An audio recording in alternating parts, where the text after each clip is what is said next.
right, boys and girls, we got our technicals in order. Sorry for being a little late here tonight. We went long on the magic show, which, by the way, we're going to be doing a magic show here tonight as well in the second half of the show. So make sure you like and share the stream. Of course, when we actually do that show, we're not going to tell them it's a magic show. We're going to tell them it's a psychological phenomenon. So when we get to that point, invite all of your friends and don't let them know, and then let's freak them out together. Okay, so get your Paracosmic Sips for the world-famous sensation sweep in the nation.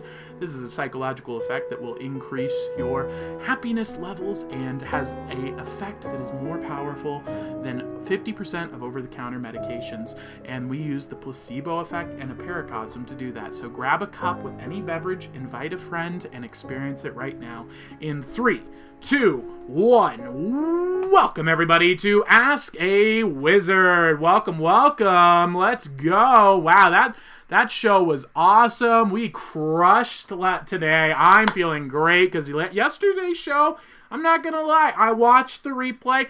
It was not good. I was a little down on myself, so I spent a lot of work today and last night getting ready to crush, and it knocked out of the park. I'm really happy with it. Let's make this show equally awesome. Let's get this Paracosmic Sip going. But first, tonight on Ask a Wizard, we're looking at the mysteries of Oak Island. We're going to be exploring the personality type of the ISFJ, and we'll be having an interactive horror show. Plus, we're going to be looking into how we single-handedly shut down Amazon CEO. So, we're going to be doing all that and more, boys and girls, in just a bit. Let's get the Paracosmic Sip going here. What is a Paracosmic Sip, though? That sounds weird. I've never heard of one of those. Well, you're about to find out. Let's get this music going. By the way, this is from Chris Collins. He does royalty-free music. Give him a Google search and subscribe if you're into royalty-free music. And this is the owl of relaxation, right, friends? So if you look into this owl's eyes, you'll notice the nature, and it will bring relaxation to you. Now, let's get that music a little bit louder so that you guys can actually hear it. And get this owl right up on the screen. Now, you'll need a cup with a liquid in it. Doesn't matter what the liquid is. It could be beer, wine, it could be water, it could be coffee, it could be tea, it could be anything you like. We'll need that in just a bit. But first, we're going to create that experience for you guys by creating an energy ball in between our hands. And Peeves, could you make sure you share the link with Mouse Owl and Landonymous Owl? Alright, now I know this sounds weird, but when I'm saying make a magnetic ball in your hand, if you imagine it, you'll actually feel that magnetic ball in between your hands. And if you press in, you'll actually feel it pushing back. And once you do, imagine a color glowing from the bottom and moving its way up the energy ball. And filling it up with all the negative energy, all the stress, all the tension from the week. Just place it into that ball right now. You'll feel it getting heavier and filling up in 3, 2, 1. And as you do, you can just let that go and it will float off into the air, dissipate, and you'll feel a major lift of that feeling off your shoulders. But that's not good enough. You see, the problem is just getting rid of the energy isn't good enough. We have to replace it with something else or it will come right back. That's where the Paracosmic Sip comes in. So to do this, just place your hand right over the top of your cup.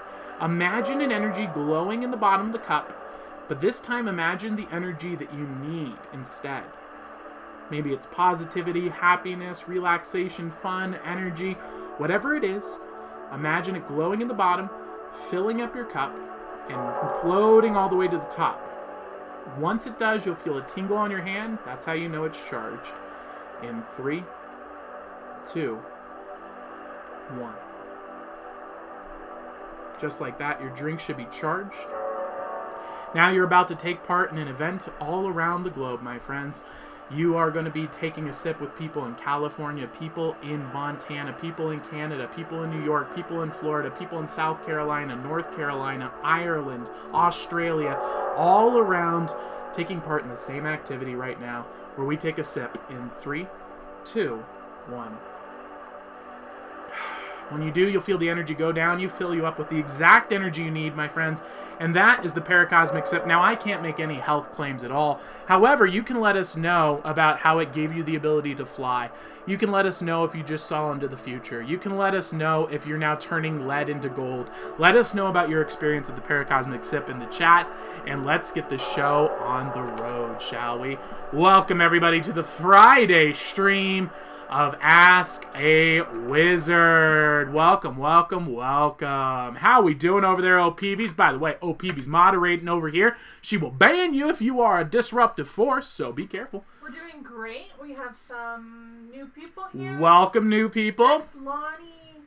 One X Lonnie is here. They've been here before, but they want to be owlified as Leafy Owl. Welcome, welcome, Leafy Owl. Just so you know, it takes about, I'd say, 3.5 years to really enjoy the stream. So buckle up. We'll be just enjoying the stream. For the long haul. See you in 3 years. You'll be like, wow, this is the best show on the internet, guaranteed. There's a really steep learning curve. It's pretty intense, but trust me, you'll enjoy it. And then R.I.P. Blue Moon made it very clear that it's me, I simp bad. Oh, welcome, I Simp Bad from the show tonight. He did a great job. We actually opened a portal in his room, and he saw a food inside of his room. Very awesome indeed.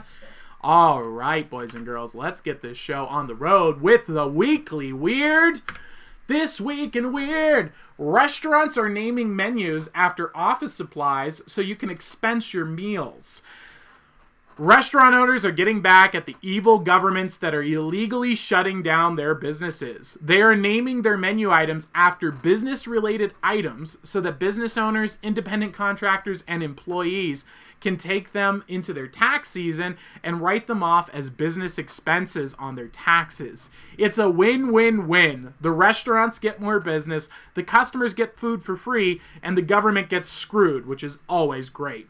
This trend started up in Toronto, Canada, of all places. Congratulations, Canada, on doing something awesome. That's really great to see. And it just became a big public thing this week, and now a lot of people are jumping on the trend.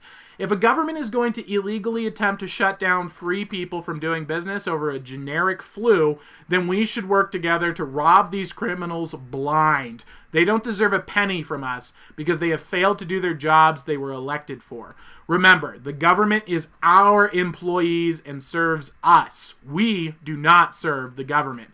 If you don't like their suggestions, don't follow a single suggestion they make. That is today's Weekly Weird. That is the only news you need to know. All other news is irrelevant. Now let's move on to Build, Grow, Create. Now, you might not know what Build, Grow, Create is. This is the challenge here in the OWL community. This month, we are working on how to jump. We're learning how to jump vertically this month, and this is a skill set we're trying to train to do to see how much can we gain in just 1 month of working out. Alex and I actually went and did our training here today, and I hurt my leg real bad. It sucked, but it was, it's worth it because we're going to go to the moon. We're going to be jumping higher than Superman here in just a bit. So I'm going to drop the Discord link in the chat for you if you want to join us and the community. That is where we chat and hang out. And, of course, inspire each other. But you know what we really like to focus on is propaganda. We're going to be doing propaganda here for the jumping. So during this segment, we watch a propaganda video based on the skill set that we're learning to really motivate us and inspire us to become jumpers. So we're going to watch a video and see someone who's very good at this right here, right now. And this is just mind-boggling. It's a real-life superhero. This will be us soon, boys and girls. Very, very soon.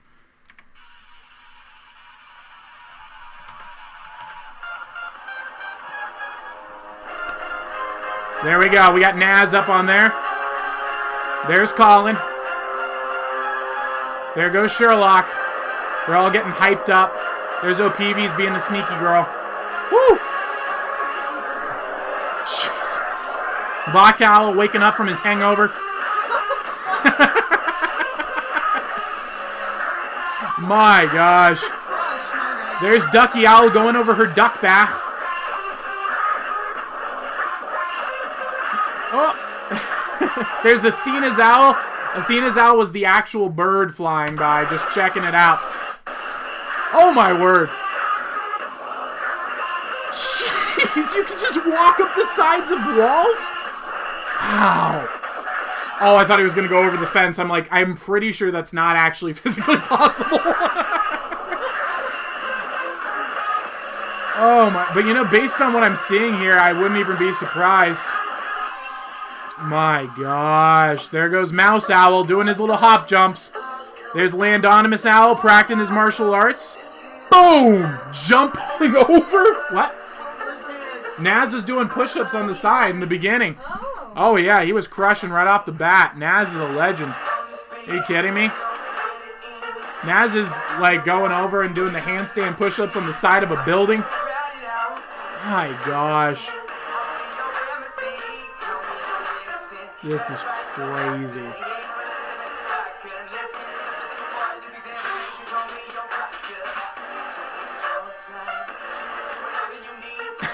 This is mind-boggling. Absolutely incredible. We're going to zip on through here, see if they got any cool ones for us, and then we're going to move on to the show, boys and girls. So this, my friends, is Ask a Wizard. Welcome to Build, Grow, and Create. This is a community that is about building, growing, and creating the beautiful, the good, and the true. And we're starting here with ourselves and with this community.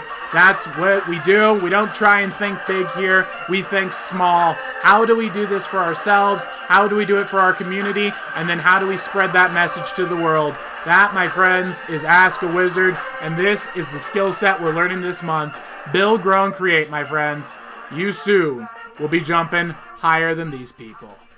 That, my friends, is Build, Grow, and Create, boys and girls. All right, good propaganda for the week. I hope that inspires you for the weekend jumps. Queen Naz used to do parkour. Queen Naz was a parkour legend. But it's too dangerous. It is too dangerous. However, Really you could do some simpler ones too. Like you could just do like like the box jumps. You could do the balances. There's a lot of stuff you could do that's more safe. In fact, true parkour is about being safe. It was a martial art invented by the French, and it was how to run away. It's the martial art of running away, getting away as effectively and efficiently as possible in the safest ways. So, in reality, parkour is about safety. Now, free running is more of the sport of it, the more theatrical elements, so those can be a little bit more dangerous, but parkour by itself should be done very safely. So, that, my friends, is how to jump. Now, let's take a look at our first incredible video for today. Bear versus car. Da-da-dum. All right, let's take a look at what this bear is doing, OPVs. Have you ever encountered a bear in a car, OPVs? Let me know. No. Never encountered a bear. But I have encountered one in a river. Okay, OPVs had a bear encounter in the river. What was that like? It was a baby bear, okay, and I was hiking with my friends. So the most dangerous thing in the world, a baby bear, because you don't know where the mom is, and the baby bear attracts the mama bear. So we were sitting on a bridge, like walking over it, and I noticed something in the river, and I was like, what the heck is that? And it started moving and like swimming towards the edge, and we were watching it, and as it got closer, it was a baby bear. Baby bear. So I'm assuming you ran away, right? Well, we just watched it, because it was still pretty far away. So the worst decision you could make. Good to know. It was still far away, and it like climbed out of the river and like ran into the forest, and we went the opposite way. So. Well, good, very good. All right, well let's take a look at what this bear is up to with this car. It's looking nice. Oh, come here, bear.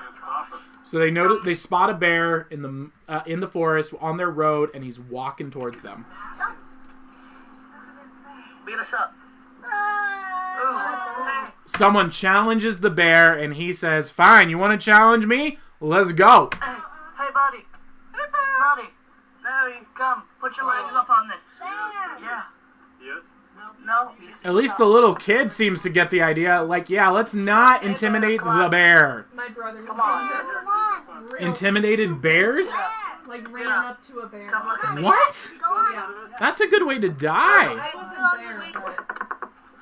Now he's trying to attract the bear. It's coming. It's still on the wayside. It's too close to the side. It's smelling retarded. Come on. Oh, yeah. Hey. Jeez. Oh my gosh. Hey, buddy. They could put their claw right through a window, I would assume, right? Oh, jeez. Look at those teeth. Oh, my gosh. He's eating the car. Taking down your meal. No. You want to head forward a little bit? She's Oh, wow. So that is the very kind bear that lovingly let them spare their lives. That is the bear versus the car.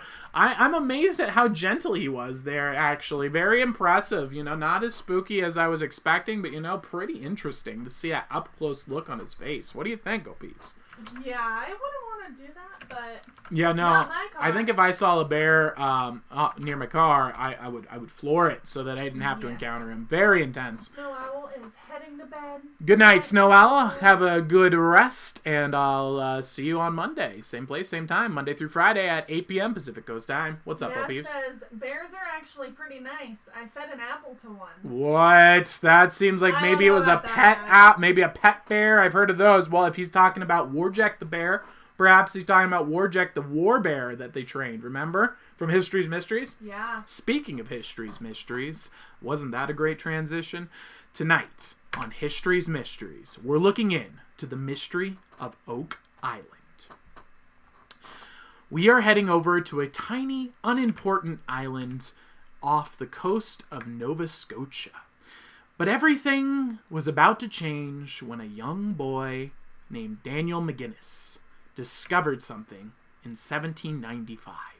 He was about to discover something that would remain a mystery to this very day and leave skeptics, treasure hunters, and explorers baffled for centuries to come.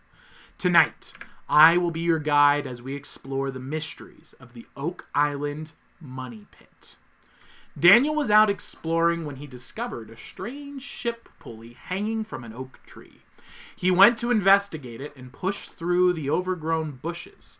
Something was calling to him, like he needed to see this pulley, despite all these prickers and potentially snakes lurking in the tall grass. After pushing through, he finally came to a clearing just below the oak tree that had a ship pulley hanging from its branch. Below the pulley was a large indentation in the ground, as if it had been dug up and reburied. He ran back to town and got some of his friends. This is actually a photo of him and his friends right here. And grabbed a shovel, and they set to work digging a deep hole where it looked like there was an indentation, and were very curious what they would find. They dug deeper and deeper into the hole, and it began to seem like a futile effort, but something told Daniel to keep digging, and he did, until he hit a solid rock. Bedrock, his friends guessed, wanting to pack up and head home, but Daniel was smart and observant, and noticed this stone was nothing like the stones around the area. It was a man-made and cut stone. He positioned his shovel just like Archimedes and used the lever effect to lift the stone up. Inside, underneath the stone, was a secret cavern with platforms built into its underground. They had dug 30 feet into the ground and saw a massive cavern filled with strange platforms. They eventually had to pack up and abandon the sun set, but they never forgot about the cave. Then they all grew up and got jobs and became financially successful. And as they grew older, they came back together as a group of friends. But this time, they brought that cash money, and they said, let's go and dig up that hole again. This time with professional equipment. So they hired contractors and professional equipment with their money, and they met up at the same place in Oak Island. As they began to dig deeper, every 10 feet, they would find a new platform with unique features, some including coconut fiber, some were clay sculptures, and at 100 feet down, they found a large stone with inscriptions on it in an unknown language. At 200 feet, they hit a well, and it began to flood and filled the whole pool with water. They tried desperately to dig into the side to divert the water, but another well opened up when they did and flooded that cavern as well. So the entire entire hole filled faster and faster with water, and they had to escape. And were able to escape with their lives, but the hole had become a water hole instead. No one knows what this cavern was or what its historical connection could be. Some have speculated it was a treasure burial site. Others believe it might have been the source of an ancient civilization. Others still believe that it might be an ancient grave site. Now, to this day, treasure hunters scour the island trying to discover other artifacts in the area, with some finding strange stones with bizarre inscriptions on them. Others have found human remains, and still others claim that it may in fact be the treasure burial site of the legendary Captain Kidd himself. Others are skeptical of this theory, though, because of this ancient inscriptions found on the box, which has led some to believe it may in fact have been early Vikings who had buried their treasure there, or even a secret treasure collection from the Freemasons, including historical secrets like royal jewels and evidence that shows that Sir Francis Bacon was the actual author of Shakespeare's plays. And of course, it wouldn't be a History's Mysteries if you guessed it. It was the entrance to Atlantis. Of course it's the entrance to Atlantis. Everything is the entrance to Atlantis, apparently. And it might have even been the secret hiding spot of the Holy Grail by the Knights Templar. Regardless of what theory you subscribe to, one thing is for certain. These moron skeptic scientists were wrong again. They told everyone that it was a natural sinkhole, and it was, upon investigation, it was clearly a man-made cavern. There was no doubt about it. It was carved out and was made by man. And so once again, scientists have let us down. And due to this thing was massive. We're talking about sophisticated, interconnected design, and it was spread throughout the entire island. And it was a clearly man-made system. But who made it, and what were they trying to hide? No one really knows.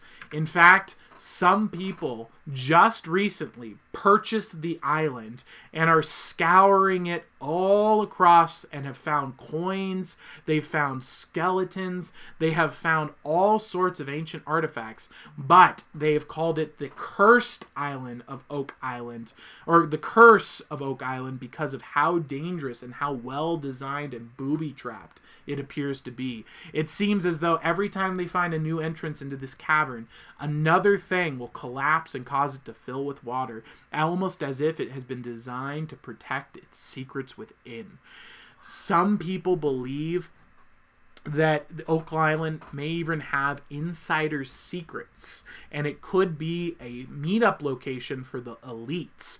And that is where the Freemasons will meet to exchange secret information and secret artifacts, ranging from ancient artifacts to secret esoteric information, and that those who were in the know knew to meet up here to get the info. And that, my friends, is the mystery of Oak Island. Wow.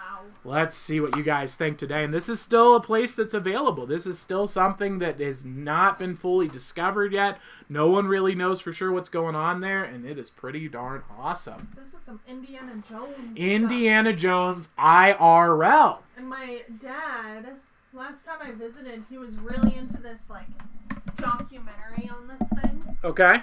On this? On Oak Island? On Oak Island. Okay, so OPD's dad was watching documentaries about this. Very cool, very cool. He's probably an expert on the topic. Let's get the laptop away from the microphone. Thank you. Okay. And Bert is in chat, and he says... Welcome, Mass Owl.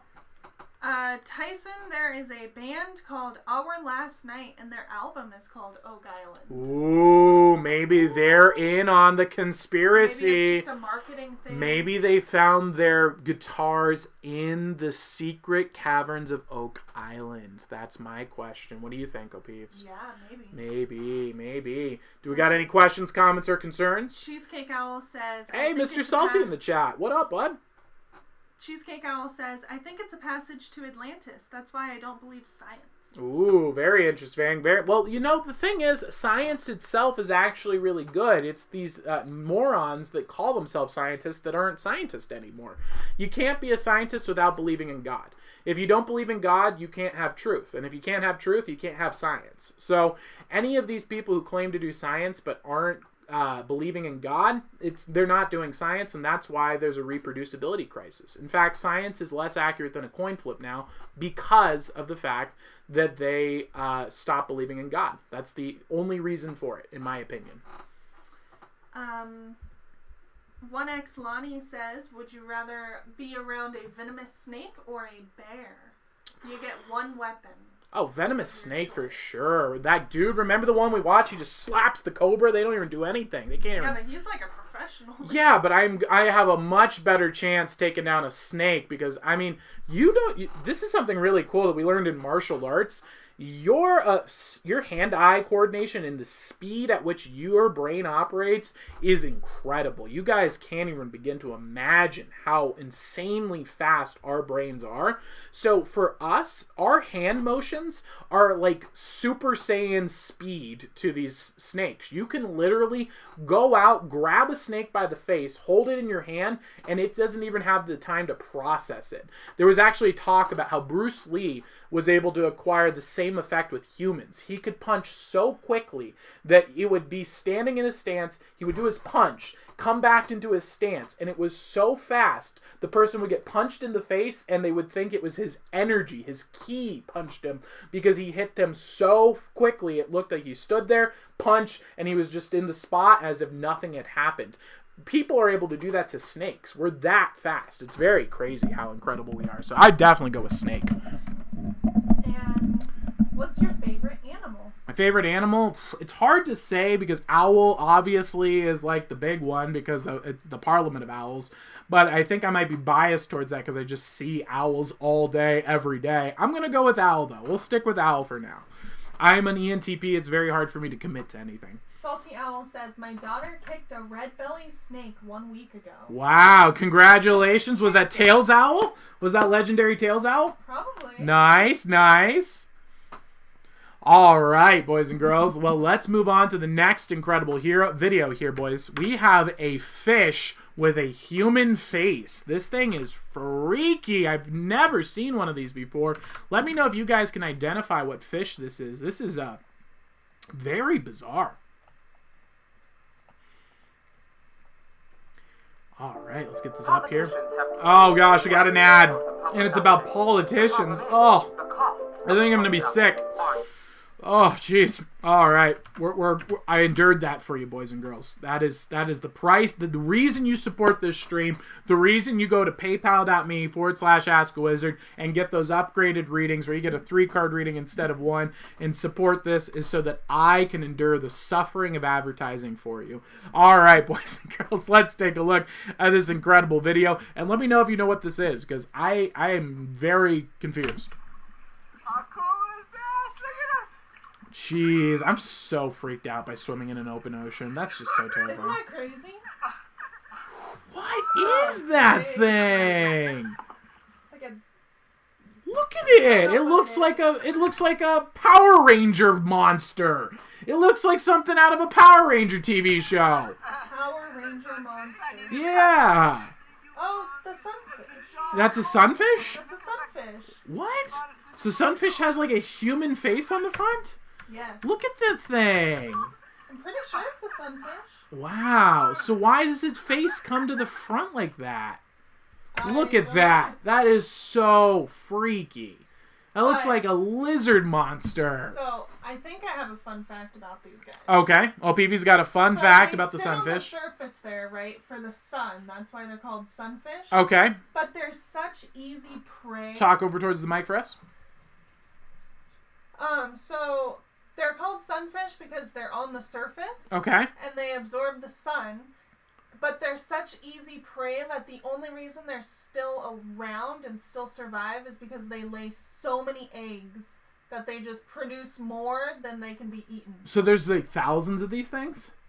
Well, there's still like a normal amount, but that's how they survive. Oh, It's just wow. sheer numbers. So that's like what rabbits do. That's a similar strategy. Defenses. They just sit there on the surface and things can eat them. Wow, that's bizarre. Yeah, Huh. but they're huge. They get huge. I mean, look at this thing. Like, His head is the size of this guy. It's insane. They get like bigger than cars, though. Really? That's Yes. insane. All right. So Alpeves believes it's a sunfish. What a bizarre creature, guys. My word. So that is today's incredible video. Let's move on to the next segment. But is there anything in chat? Any comments, questions, or concerns we need to address? Nothing I can see. Sounds good. All right, let's move into the Wizard Academy, boys and girls. Tonight, we're looking at another personality type of the 16 personality types. Now, if you're not familiar, there's a work of Carl Jung called the Myers-Briggs Personality Test. And this is something that tells you, gives you insights about yourself.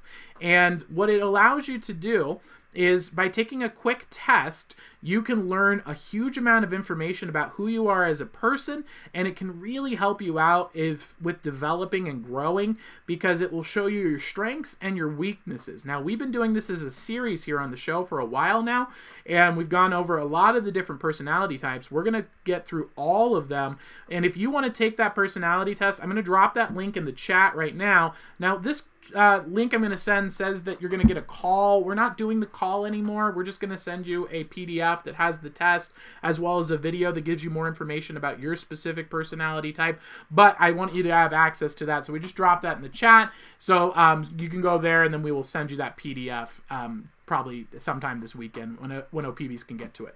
All right, let's take a look at today's personality type, which is the ISFP. This is a really, really cool personality type. In fact, right up here on the front are two of my favorite people, one from real life and one from fiction. We've got Marcus Aurelius. You may have heard of him from me recommending him like, I don't know, 1 billion times a show.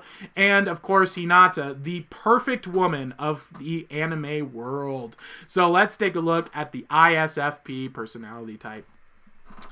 You will notice this person because you'll feel like you never really get to know them. They seem to not really care about the rest of the world, but they do value common sense. They're very shy people. They are very distant and reserved. They follow philosophy and they like to have a philosophical outlook on life, but it's not in the abstract. Instead, it's for practicality. We see this with Marcus Aurelius and his philosophy of Stoicism. They're not interested in the answer of things. They're interested in what works. They're astoundingly straightforward and focus nearly exclusively on practical matters. These people are not the dreamer types or abstract thinkers. They think those things are dull, and they find much more joy in the things that are down to earth. They have a nearly supernatural level of dedication to meticulous details and having common sense that is to the point of a superpower. Their common sense is phenomenal. They can inspire awe in those who lack these skills, like, say, ENTPs and their lack of ability to manage details. We look at this type and you're just like, how do you do it? Tell me, sorcerer. The downside, however, to this is it comes at the expense of their future seeing abilities. They do not tend to deal with change very well, and they're very bad at predicting for it. They have this bias towards the future will always be the same, but unfortunately that's rarely true. This makes them very uncomfortable when making predictions about the future because they want to stay grounded in the present. They seem to repress themselves and their social expressions, and they really want to maintain the social order. The only time that there is an exception to this is when they feel like an ethical line has been crossed. When they feel like an ethical line has been crossed, they will stand up and they will stand for the person and judge the person who has broken the ethical rules very harshly. They tend to come across as very aristocratic. They have a seemingly appearance of being a member of like a royal family, but they not someone of power, but more just a royal vibe, if that makes sense. And they don't have any real power, but they do have high-class mannerisms about them. And that's kind of the energy you pick up on from this personality type. Now, that's the overview of the ISFP. Now let's move on to the actual archetypes and shadow elements. So what that represents is the extremes of the personality. So you have the archetype, which is the high good, and then the shadow element, which is the most bad that you're going to get from this type. Now, we try to find negative people for every single one of these personality types, but let me tell you, it was really difficult to find some from the ISFJ because due to their personality type, they're just not the kind of person to go and do anything too drastic. They tend to be more reserved, but we did manage to find a few. So let's take a look at the archetypes. On the archetypical side, you've got the prince or the princess, the person who's not currently in political power, but still gives off that air of royalty. You also have the vibe of just the royal family in general, an aristocrat who might not be the princess or the prince, but they might be the cousin of the princess or prince and still have that royal family vibe.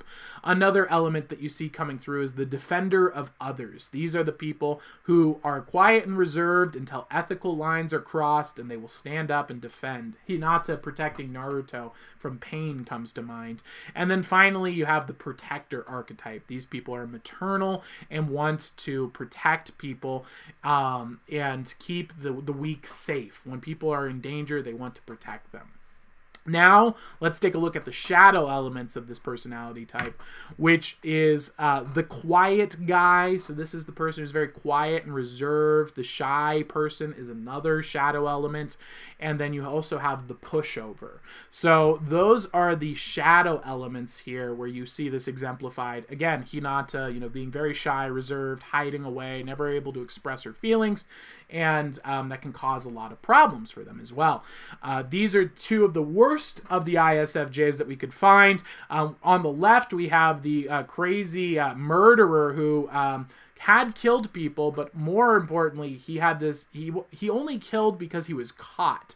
He wasn't actually a murderer. He was just a quiet and reserved person, and it kind of exemplifies this personality type of, he was a freak, but he was a freak in an ISFJ's body. So he went and is like, well, I don't want to bother anybody, so I'm just going to go and dig up graves and bother dead bodies. And so that was the real creepy crime of him. And then on the right here, you have the CIA operative who does news on CNN. He works for the CIA and has a similar personality, very quiet, very reserved. And, he puts out propaganda and manipulation to the country. So those are the two negative personality types that we see here. Now let's make a look at the compilations of personality types. Now this one was really hard to find. We didn't see that many compilations. The pictures that I have up here for you are made by the internet, so they're not as accurate. The list I'm going to read off for you, though, is much more accurate. So let's give you an idea of what kind of characters have this type. First one on the list, Captain America, legendary Captain America, coming in clutch.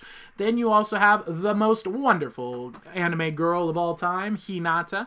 You have the most popular actress, Emma Watson. You've got the Disney star of stars, Cinderella. You've got the golden boy, C-3PO. We've got Luigi, the plumber. You've got Superman when he is in Clark Kent form. You have William Turner from Pirates of the Caribbean, Alfred from Batman. You have Haku from something. I can't remember what Haku's from. Do you know who Haku is? Haku? Yeah. Oh man, let me look it up. I'll forget. OP was look it up. Mrs. Puff. Mrs. Puff from SpongeBob. We've got Brock from Pokemon. We've got Krillin from Dragon Ball Z.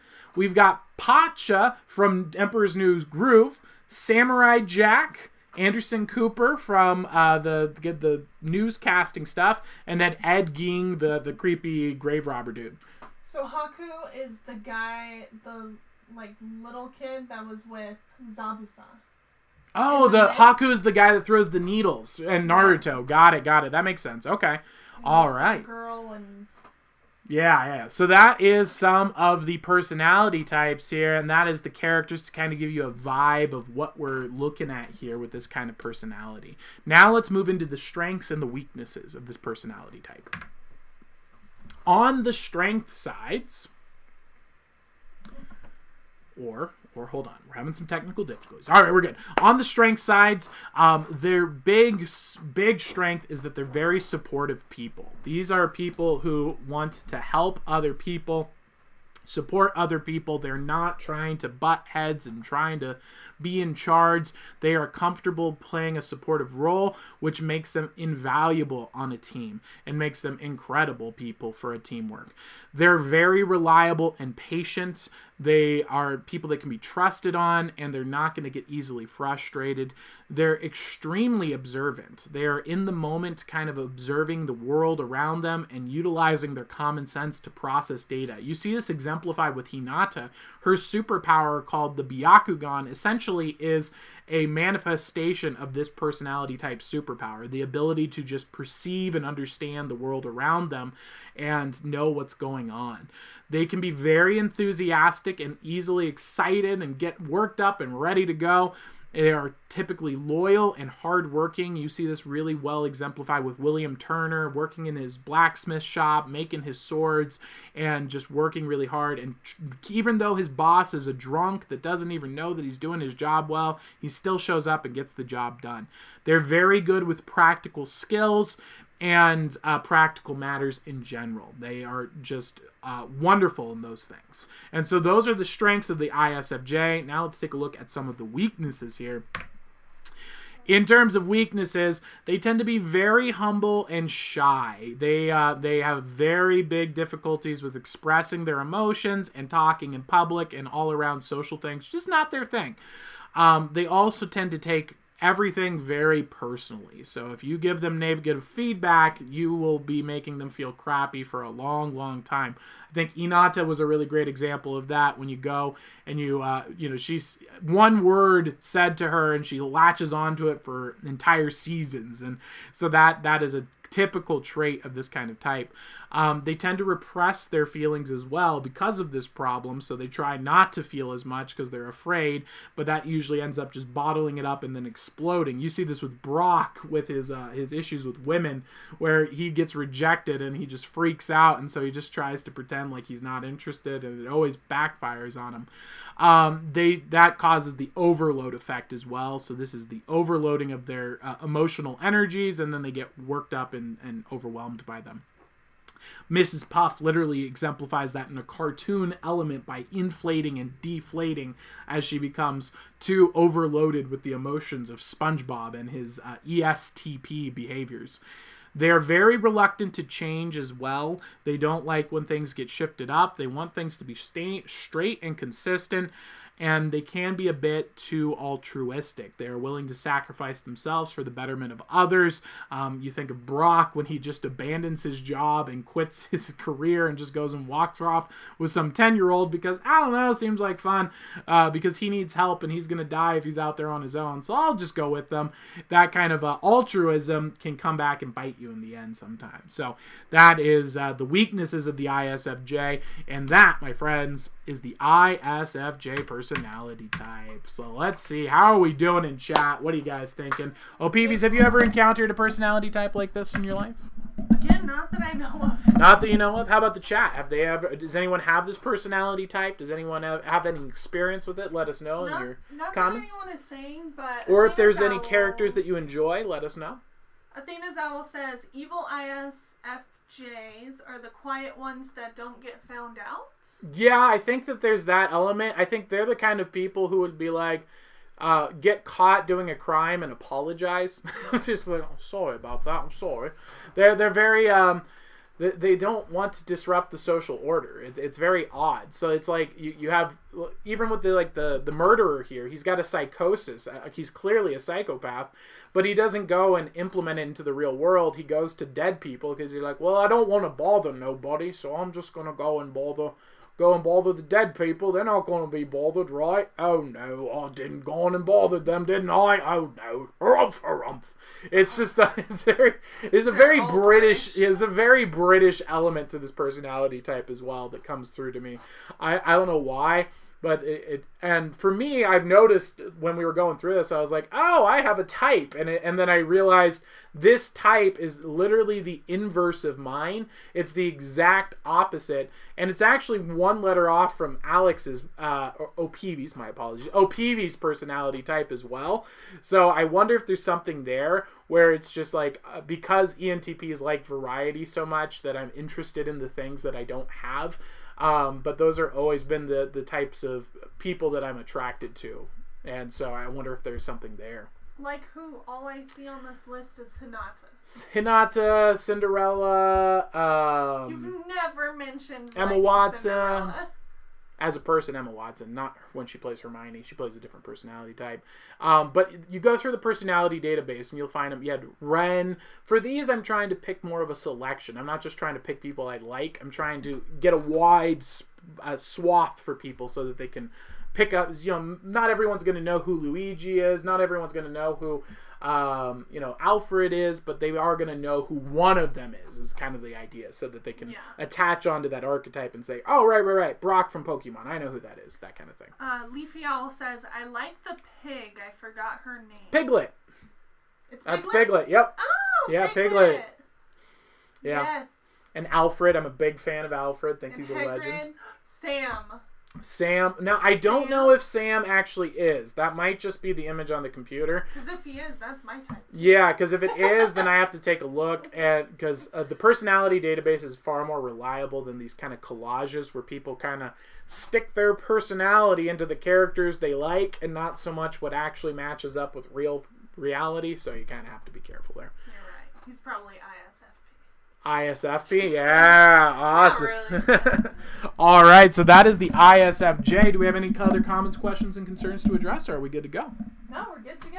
All right, let's get started with our first round of live wizard readings there, boys and girls. Hope you enjoyed that today. By the way, if you want to what am I talking about? If you want to get the free self-learning course where we put in hours and hours of work into building something to replace the education system, you can get that in the description of this video or in the disclaimer. Both of those will work. This will teach you how to learn anything without student debt. This is a very effective course. It's completely free.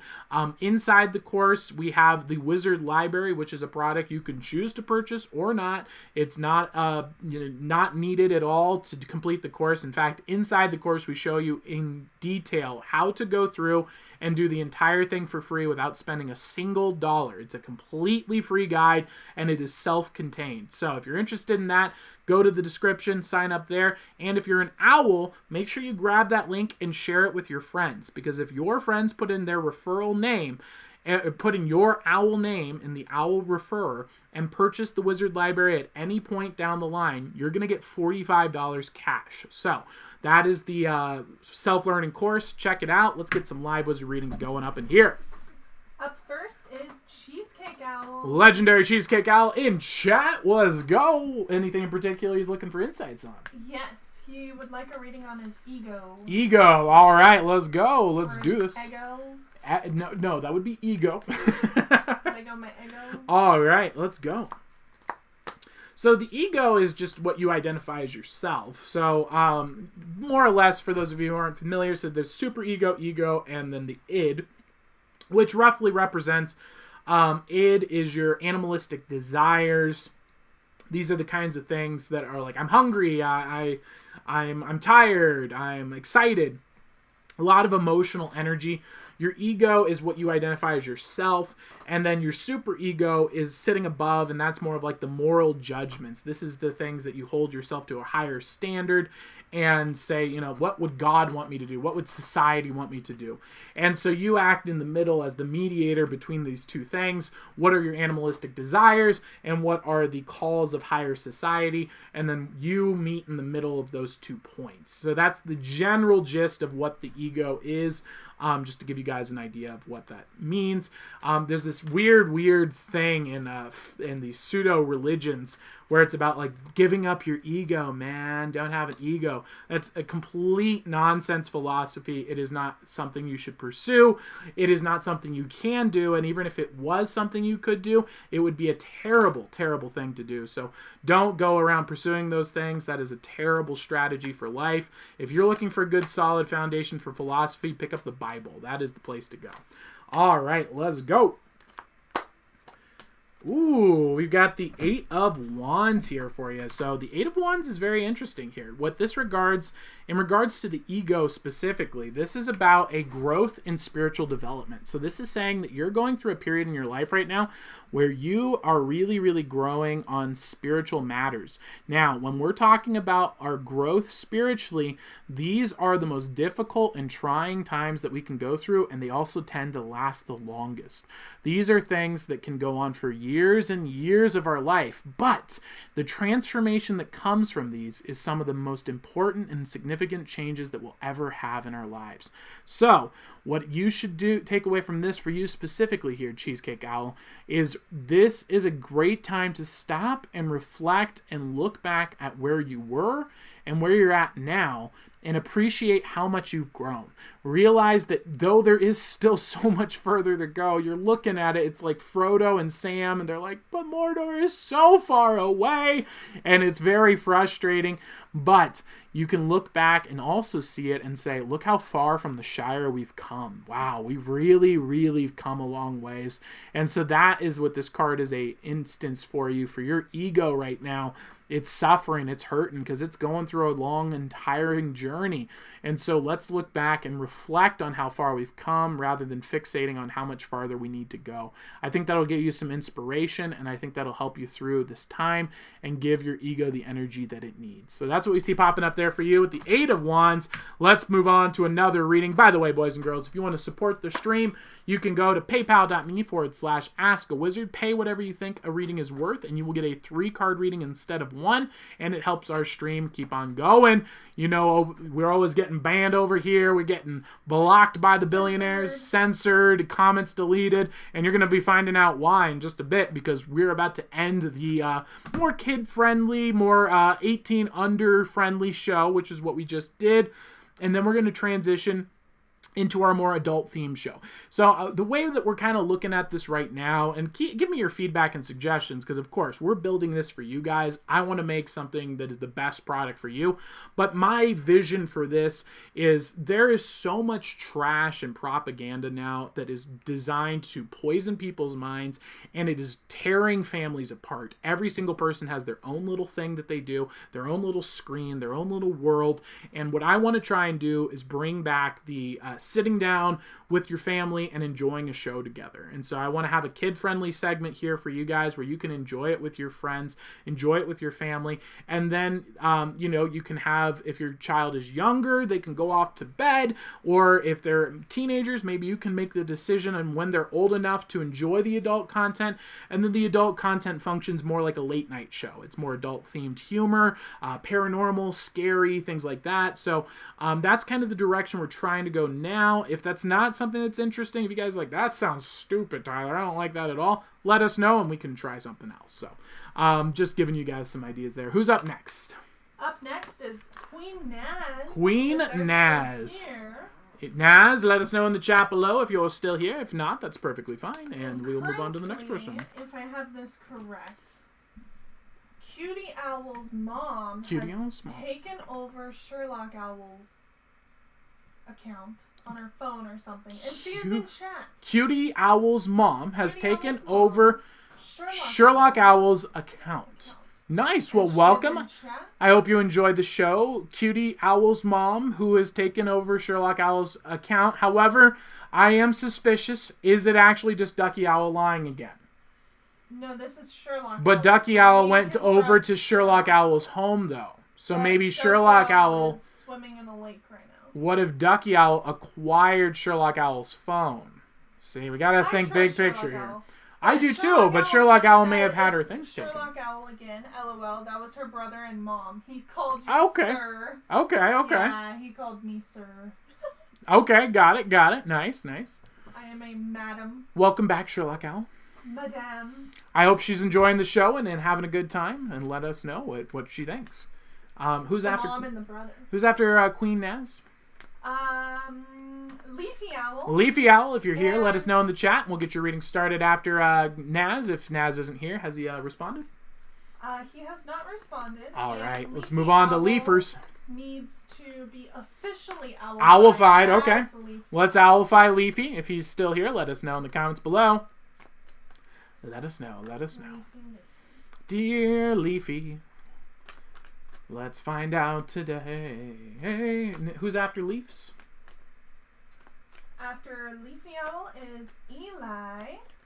All right. Eli is up next. Eli, if you're here, let us know in the chat below, and we'll get your reading started shortly. And we have a Jacob in chat now. Awesome. Welcome, Jacob. Says, hey, sir, I love you. I'm Lady Sir Owl. Welcome, Lady Sir Owl. Welcome. How's it going?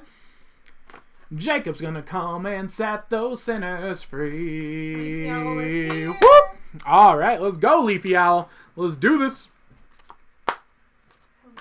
Ooh, Leafy Owl popping off with an intense card here. My word. All right. Well, let's see where this goes.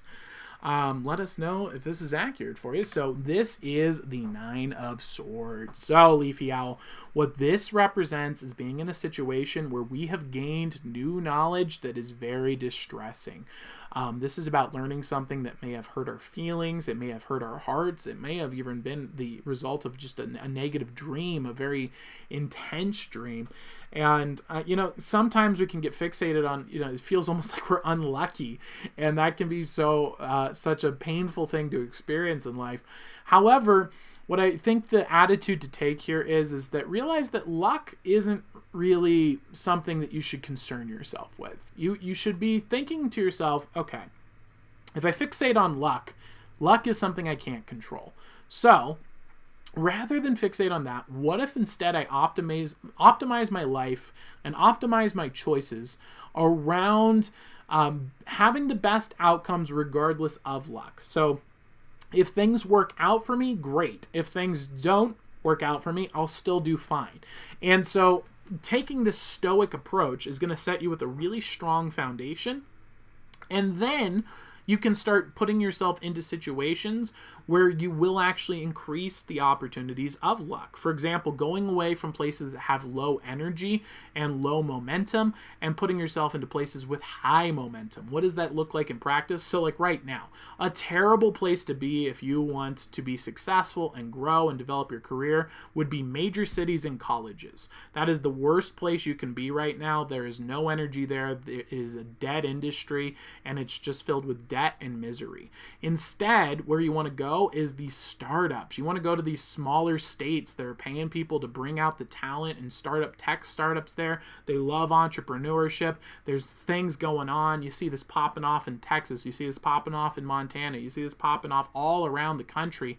All these major places that people were saying, oh, that's out in the sticks. Well, yeah, you're right. It was out in the sticks 10 years ago, and now we're crushing. So that is what I would recommend for you, and I think that'll help you through these times. So that is what I see popping up there for you, Leafy Owl. I hope that helps you out, gives you some insights, and let's get him owlified. And who's up after Leafs? After Leafs is Eli. Eli, if you're here, let us know in the chat, and we'll get your reading going. And after Eli, is there anyone else? No. All right, No sweet. one else. Okay, and if you want a reading, like and share the stream. That's how you qualify. All right, let's get Leafy Owlified here. What's up? Go ahead and owl. All right, so I'm making a magnetic ball in between my hands here. Now, I know that sounds weird, and that's the point. It sounds strange, and the idea is to confuse you. And we did that on purpose, because I want you to be confused for that. That's the point of this owlifying. And we're going to place it on top of a piece of wax. Why? Because you've never seen a piece of wax. Very confusing, right? And I'll spin it as well, because now you have to imagine that. And now that we've got you nice and completely confused, Leafy, what I want you to realize is, as this ball floats on over to you to owlify you, I want it to serve as a reminder that we are in control of the things we can control. And we need to not concern ourselves with the things we can't control. So I want this to go and work in your life almost like Navi with Link, giving you an indicator in your life saying to you, hey, This is not something we can control. Let's dismiss it. Let's focus our attention over here on things that we can change. And I think that's going to give you a great perspective here, Leafy. So we're going to send that on off here, flying through the air. You might experience some strange phenomenon when this happens. You might see lights flickering on and off. You might see an orb fly by, hearing an owl, seeing an owl, shadows moving, temperatures changing. All of these things, noises, are very common experiences. If they happen, let us know in the chat. If they don't, that's perfectly fine as well. But feel free to let us know your experience. It should be arriving here in about 3, 2, 1. Welcome, Leafy. You are now owlified as Leafy Owl. Welcome to the flock. Woo! You're crushing, Leafy Owl! You're a legend! Yeah! Woo! So Somebody's saying ban. Yes, we may have a ban for you. Okay, who are we banning for life? So his name is Jacob Paulino. It's the brother or cousin of Sherlock Ducky. Okay. All of them. Okay. But he just pops into chat and starts chatting and spamming inappropriate things. Uh-oh. He's banning and spamming inappropriate things. What are we talking about here? So I asked the owls, Uh-huh. since he's new, should we ban or not? Grab the book. We'll take care of him. So far, We'll take care of him. they seem to be saying ban. Even Sherlock Owl wants to ban him. Oh boy, if Sherlock Owl is on the ban team, then I think that is a good solid banneroo. Alright, let's get his name in here. 1 second. Cheesecake Owl has a good point. What's up? He said ban him. People should know better than to come in chat and start spamming inappropriate things. Jacob, you're banned for life. Don't worry. Nothing is going to happen.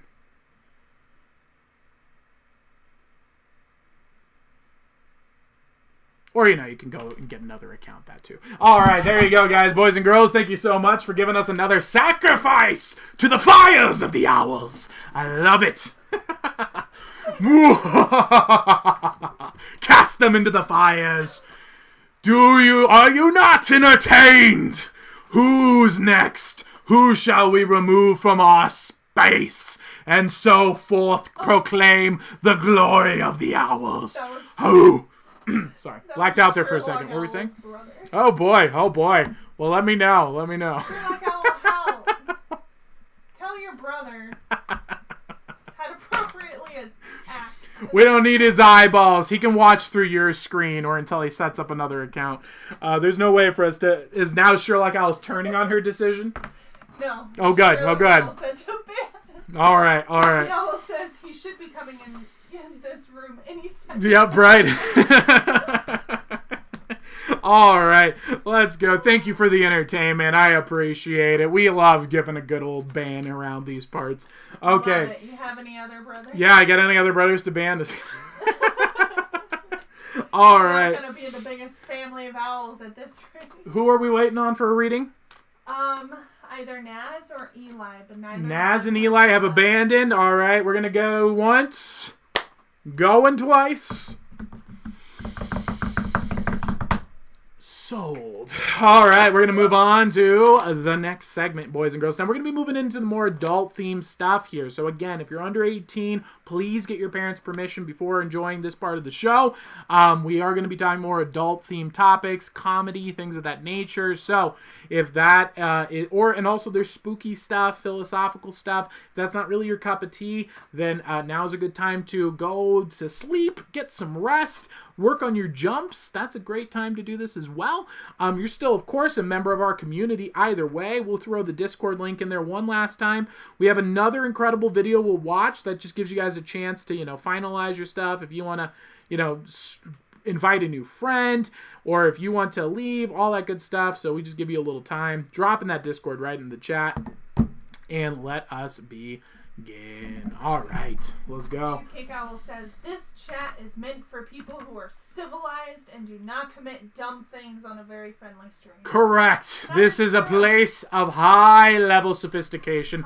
We are the new elite. The old elite has become degenerate fools. We are the Parliament of Owls. All right, let's take a look at this incredible video. This, my friends, is the terror of the deep. Let me tell you, this is absolutely terrifying. Wow, you're right about that bedtime thing, man. We just lost like 8 people. That's crazy. Okay, so the Terror of the Deep here. This is, let me tell you, man. This is spooky. You've seen shark videos on this show. You have not seen this. So that's a turtle. Just chowing down, having some lunch. And no, the turtle is not the Terror of the Deep. I know, you think I'm setting you up for it, but no. This is a cute turtle. A fish has now attacked his fin. He doesn't know what's behind him.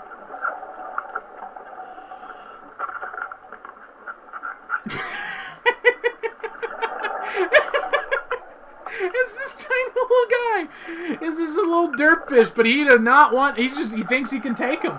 He thinks he can take him for some reason. I don't know why, but he seems to be under the impression that he is strong enough to win this fight. What little derp?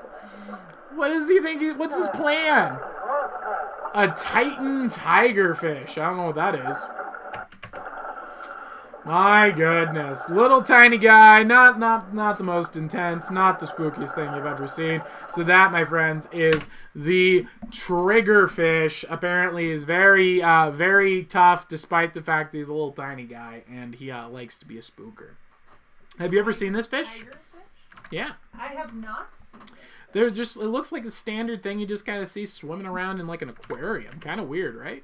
Yeah. All right, boys and girls. So that is our last incredible video for this segment. We're going to be moving on to the more adult-themed stuff now. So I'm going to be getting into character. Just as a heads up and a reminder here, we have what appears to be alcohol here, boys and girls, but this is not actually alcohol. It's filled with tea that OPV's brewed up for us. I'm going to be playing the character, and I am an actor. Keep that in mind. We'll be rolling a disclaimer as well. I'm going to be acting the character of a drunken, deranged madman who is infuriated with the state of marketing. In this particular scene, our enemy, my nemesis, Jeff Luthor, has suffered greatly from the wizard. Let's take a look at how that's going. So we're going to get that started here in just a bit. Now's a good time to invite your friends if you would like to, and we're going to get that started. All right, going to roll that disclaimer and we'll get into the show.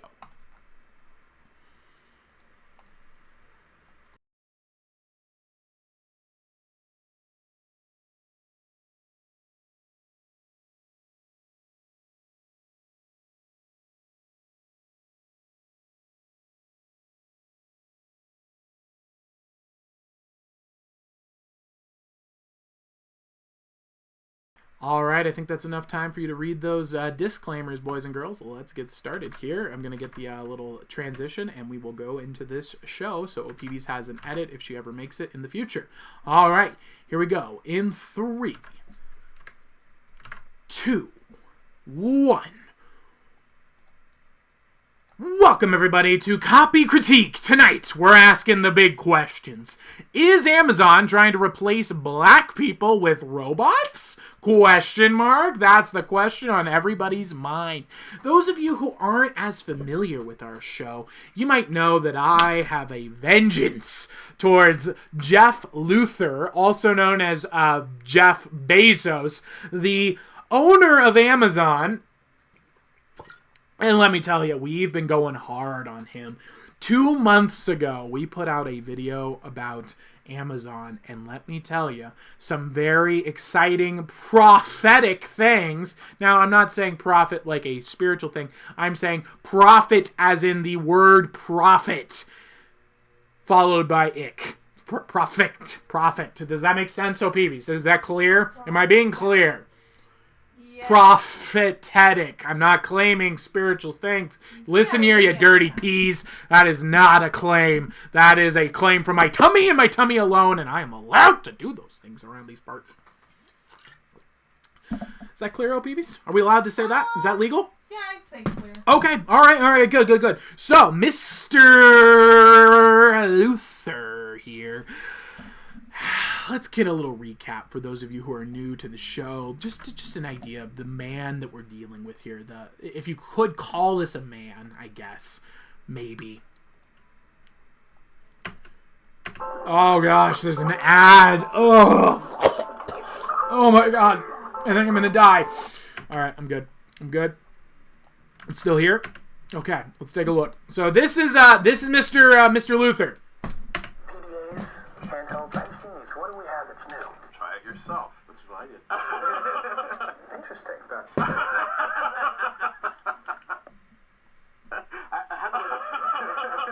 Yes, this is literally him. This is how he actually is in real life. You can tell someone's evil purely by their laugh.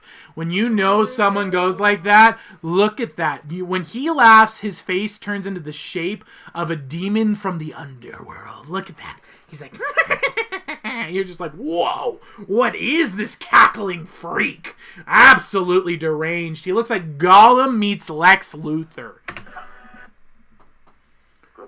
Look how much, honestly, look how much corruption and just evil. He used to look like an ordinary guy. This is literally like Schmeagol. He's literally like Gollum from Lord of the Rings. He used to look like a very normal dude. This is how he looked now. Look how much his sin and evil has corrupted him. This is him now. Let's look at him in the current state now that he has fully fallen to the beast system.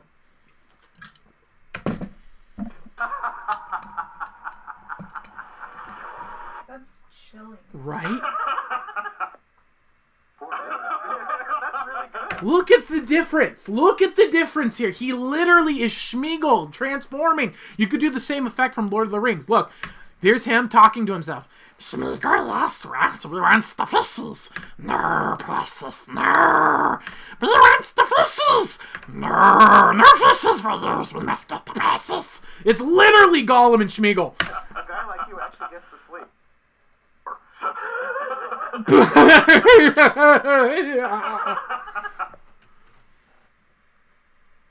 So that's Mr. Bezos for you, boys and girls. I hope you know who he is now. If you didn't know before, this is a great introduction to this freak. Let's see. One of his things that he's been doing recently is talking about why did he buy Whole Foods. You may know that Whole Foods got purchased by Amazon. That is a producer of high-end, overpriced food where they charge you $75 to $100 for like a chicken. So let's take a look at why he chose to purchase this in this this interview. Retail, as I say, but now you are in the bricks and mortar business. You bought Whole Foods. What was the theory behind buying something that doesn't sell things over the internet? Well, my theory was that if I buy the food supplies, I can poison them and kill everybody. Back to you, sir. Wait, did you just admit to that on camera? No. What are you talking about? We're very interested in physical stores, and we haven't. I've been asked for years. We ever open physical stores? Literally 20 years I've been asked the question, and I always Literally 20 years we've been asked if we're going to open the physical stores. Does that bother you? Does it bother you that people are interested in your product? What's your problem? say yes, but only when we have a differentiated offering. Something that's not me too. Oh my god, did you hear that? Did you guys hear that? What? Listen again. A differentiated offering. Something that's not me too. Jeff Bezos quote, I want something that's not me too. Jeff Bezos supports the sexual molestation of women from this quote, in my opinion, in my tummy. Did I mishear him? He wants something that is not the Pound Me Too movement. What in the world? He is going against women here, guys. Wow. He wants something that's not me too. That is horrifying. So he won't open a Whole Foods because he's afraid to hire a woman. Look at this just Gollum-like creature. He is so scared to have a woman working as a grocery store clerk that he won't buy Whole Foods. Wow, that is some of the most dark things I've ever heard. Can you believe that? Jeff Bezos does not want to be a Me Too. Because that's space, physical storage, is so well served. If we offer a Me Too product offering... Wow, he's still talking. If you offer a Me Too, he's saying he's treating it like it's a product. We don't want to offer a Me Too. We don't want to be a Pound Me Too organization, right? He doesn't want to stand for women. Absolutely horrifying. It's not going to work. And it's also just, we're not very good at that. Most of the, whenever we... You're not really good at a lot of things, aren't you, Mr. Bezos? Like, for example, I don't know, being a little, taking responsibility for the fact that you may single-handedly be responsible for the destruction of over 97% of small businesses within the next 10 years. Does it eat away at your soul, Bezos, as you look and you collect your little pennies like a robotic machine because your personality type compels you to follow those systems and to make them more efficient? But every single step of the way, every single step, you realize that you slowly are stripping the money out of the hands of innocent small businesses, undercutting them, and there's this really, really dark element in your soul, isn't there, Jeff Bezos? Because part of you knows that you're responsible for these atrocities. Part of you knows that you are single-handedly responsible for the economic situation that we're currently rolling into. And yet, you can't stop. You can't stop, and you never will stop. Does that get to you, Jeff? Does it keep you up at night? Let me know. We've tried dabbling in something that's a Me Too service. He's dabbled in Me Tooing people as a service. Wow. Jeff Bezos dabbles in Me Tooing services. Oh my word. Is that sex trafficking? That would be sex trafficking if I'm not mistaken. If you took a Pound Me Too movement and you did it as a service, you would be... Is he friends with Jeffrey Epstein? They look a lot alike. How many times has he visited Epstein Island? Can we get a Google search? Jeff Bezos visits Epstein Island. I want to know, PVs. I want to know how many times this Me Tooer has been to Jeffrey Epstein's island. We tend to get beaten. It doesn't work.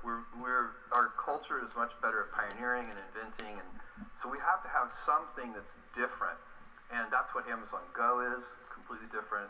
Oh yeah, that product that no one ever heard of.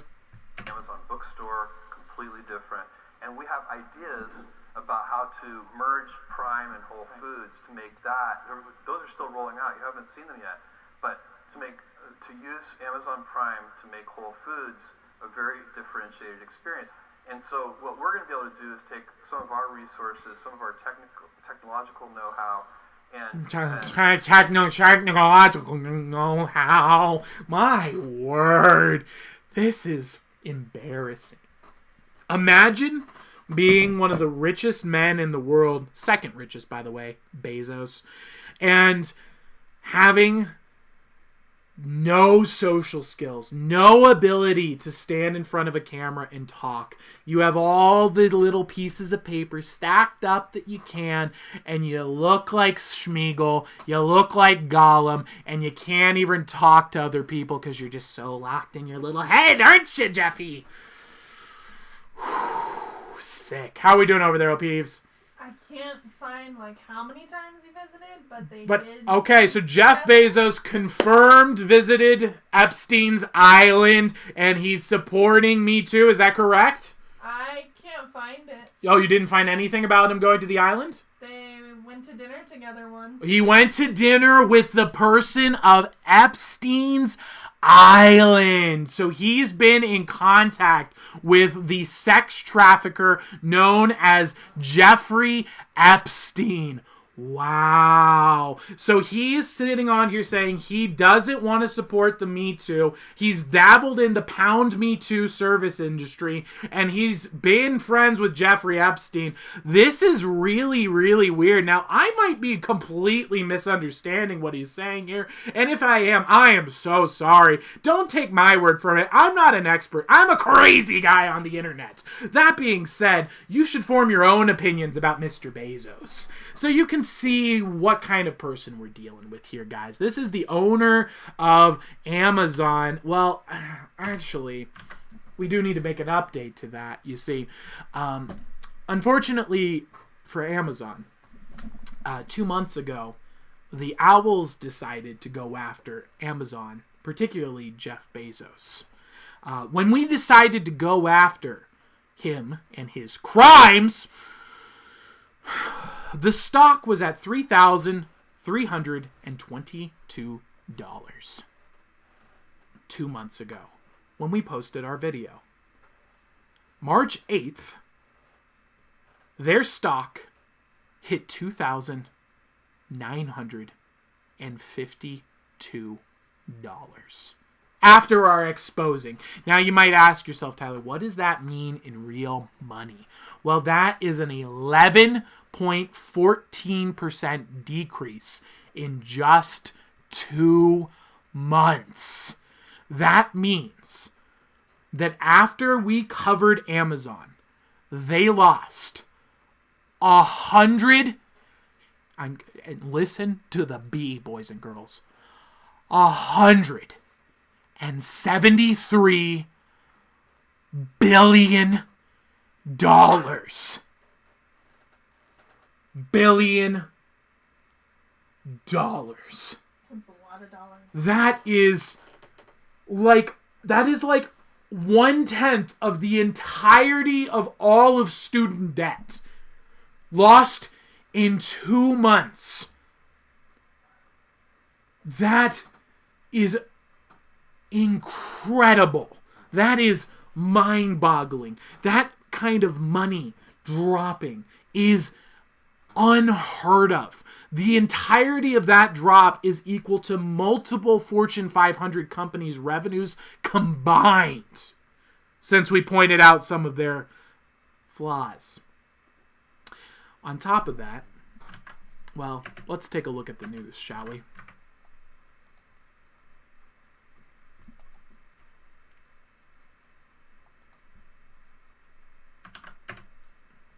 Go ahead and load. Come on, let's go.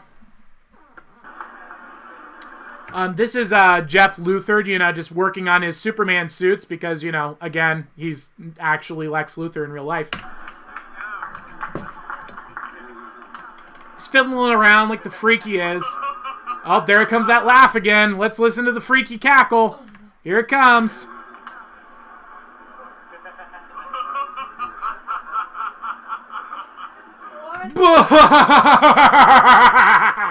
As he operates these robotic hands.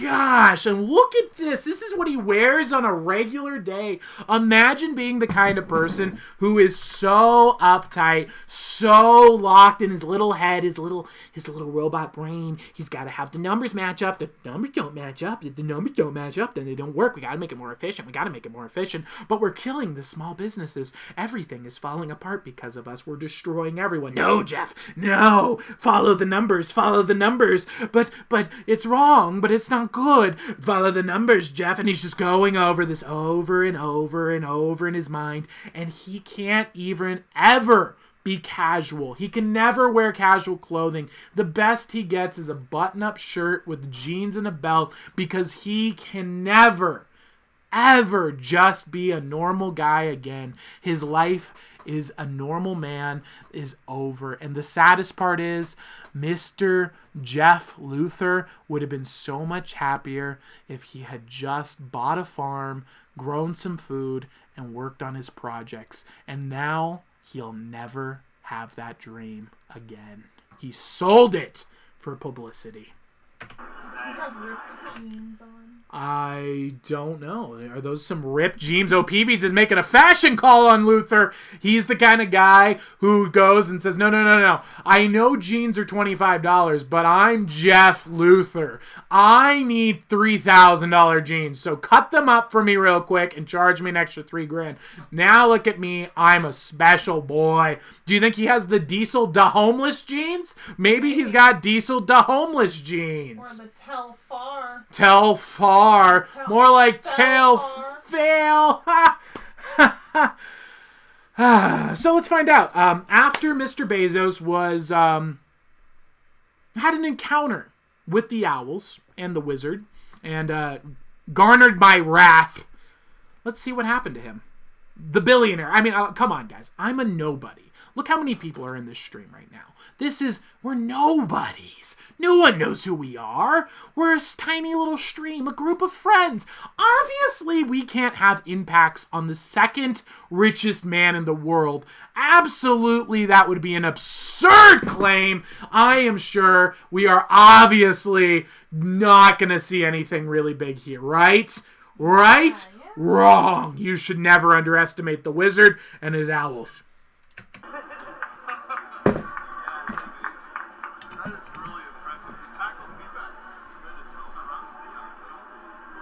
Go on, Mr. Bezos. Come on. Come on.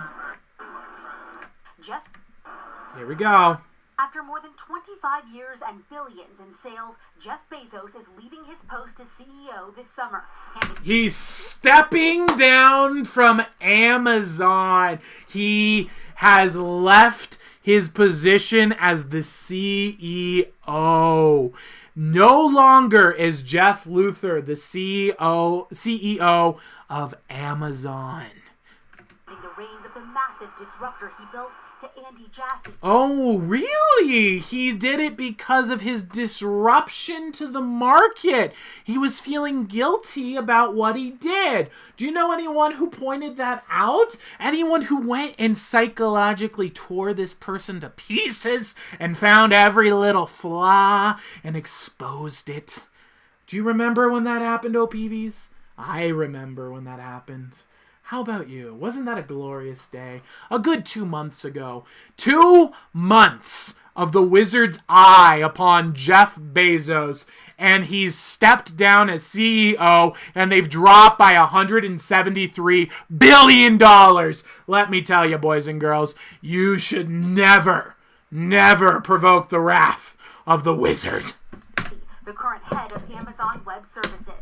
In an internal email, Bezos, who will become executive chair, said... And of course, I don't think I'm responsible for this at all. It's obviously just a coincidence. Come on, guys. I mean, what are the chances that some no-name stream, some guy just sitting over in Montana talking to a camera to a little tiny audience has any effect at all? It's not like, oh, I don't know, in the last week we've been copyright struck. We've had our videos taken down. We've had people deleting our content, deleting our comments, censoring our stream, and had 3 billion-dollar companies address comments from the owls that we have posted. You know, it's not like that's happening on a regular basis, is it? Oh, wait a minute. It is. I intend to focus my energies and attention on new products and early initiatives.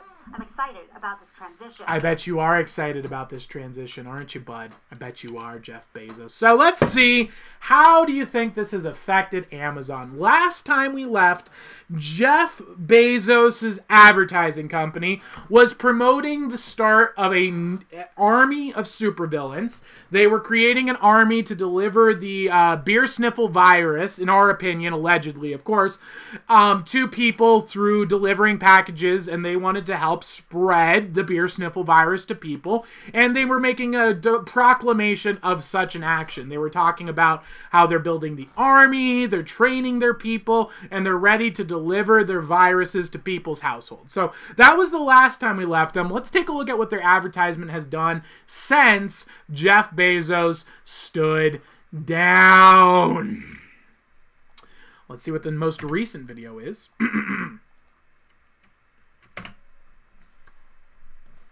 Issues with live stream on Prime Video. Uh-oh, did you have to make a video because your live stream platform doesn't work anymore because the person who made everything organized stepped down? Has your entire company fallen to pieces? Oh no, Amazon, that's not good. That's the opposite of a good thing, isn't it? That's a bad thing. Oh boy, I bet you they feel like the big dumb right now, don't you think? In fact, I think we need to go ahead and let them know right in the chat here. Have they... Disable. They disabled their comments. That's right. Because if I recall correctly, last time we left some comments on their videos. And what happened 2 days after? We left some very scathing comments on their videos. Do you remember, OPVs? I don't. Comments got disabled 2 days after the owls went after Amazon. However, it looks like people are still expressing their opinions through the upvotes and downvote system. So go ahead and leave them the good old downvote if you feel like their complete lack of ability to deliver on the product they've sold you has failed you. Issues watching live streams or events. Look at it. They're literally showing their product glitching out. Supported device and have sufficient. They're blaming your internet providers for their failed services. Download speed. Prime Video recommends a minimum download speed of Wow. 1 megabyte per second for They're having so many problems that their next video, right after he steps down, is that all of their live stream functionality has stopped working, and they have to go take this video, put it out, and they don't even address the problem. They say, you're the problem, I'm not the problem, you're the special boy, not me, and they leave these people alone. Can you imagine this? Imagine you're trying to access your Netflix account.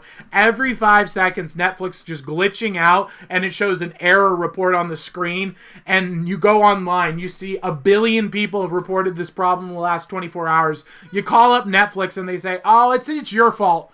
You're responsible. We're not going to help you. But this is even worse than that. You can't even call them up. They put it out as a public video instead. Absolutely disgraceful. This is an amazing embarrassment. But, you know, Lex Luthor has stepped down as the owner of Amazon.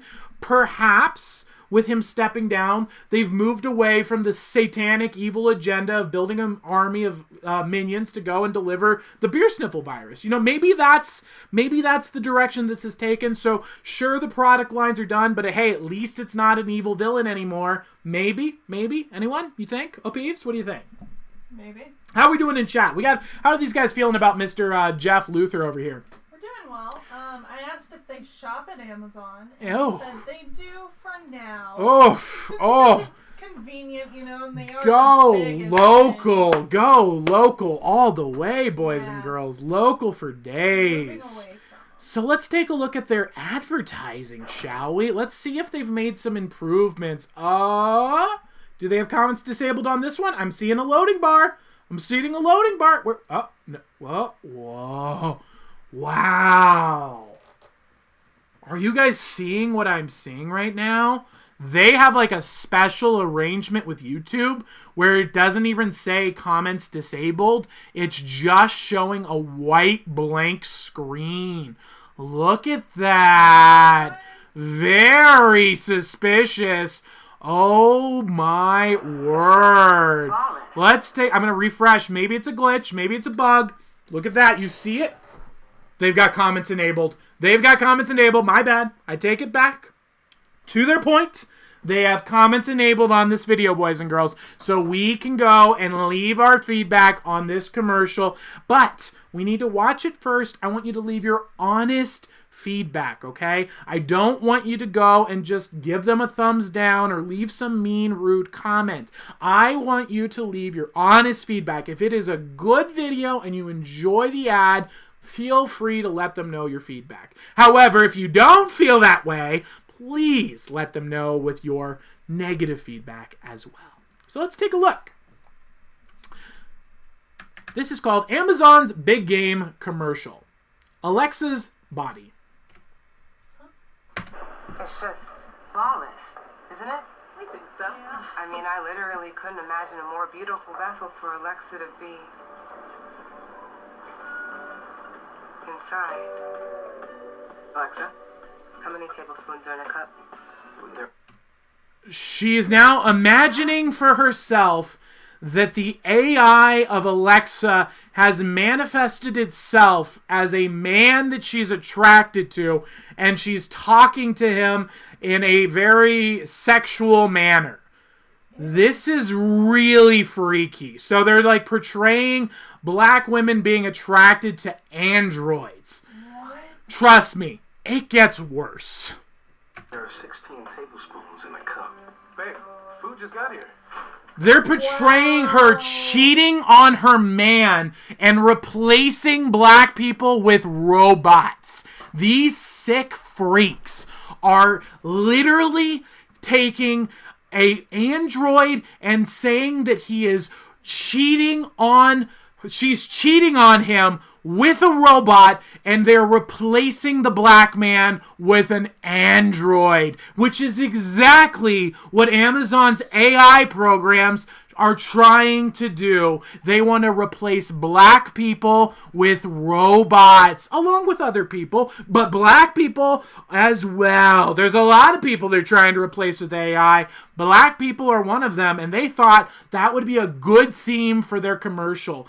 Androids taking the positions and women of black men. How racist, sick, and vile can you get? This is embarrassing, disgraceful, and frankly, you should declare bankruptcy today. I think you should sell off every share of your company to every black man in America, and if you don't, you're a racist. Why you cooking? What's that? Turn on the sprinklers. Honey, I already ran the sprinklers. Things that get way too wet around here. Look at this, and this guy's just, they're portraying him as an actor, as this total pushover that's allowing this android to come in and steal his woman, and he's not assertive enough to tell him to stop. This is so just evil. This is a cartoonish depiction of a black man. If you don't sell your company in 3 months and give all of the revenue split amongst the black Americans, then you are racist and hate black people. I think black people will agree, but maybe they won't. Let me know in the comments below. Do you think Amazon saying that they want to steal your women with computers and replace you with robots, does that make you feel empowered? Do you feel like they are on your side? Let me know. Dim the lights. They're literally having him take his shirt off and impress the other women. Oh my god. This is the most vile crap. Are they all married too? They put this on the Super Bowl commercials. They let this go out to the Super Bowl. They thought, you know what America wants? Robots ruining people's lives, degeneration, and promoting infidelity amongst black people. That's what America needs right now. Lights up! Lights up! Lights up! Add bath oils to my shopping list. Alexa, no. Don't do that. Read my audiobook. Look at that. And they're ignoring the man's rule in the house. This is disgusting. I cannot believe Amazon would come here and assault the sanctity of marriage, the sanctity of the traditional household of a man and a woman, and think that this is somehow funny, think that this is somehow entertaining, you think that this is good, you think you're doing a good job. This is what you created, Bezos. This is the monster you have to live with. You were terrible while you let it, and now the cockroaches are coming to eat away at the remaining corpse of your company. And this is just the beginning. It's going to be rats infesting Amazon every step of the way, gnawing away at the corpse you created. Corpseration? Corporation. There's a reason they call it that. It's a dead entity now. You left it, Jeff, but you will never escape the evil that you've created. You are living that horror that I know you have in your mind. The horror that made you step down, that you are Frankenstein, and Amazon is your monster. I was in his hands. I was being changed. Realized that I was also kissing him. Honey, other people have to use the bathroom around here too. Absolutely atrocious, absolutely disgraceful, absolutely an embarrassment to advertising and marketing. That, my friends, is Amazon.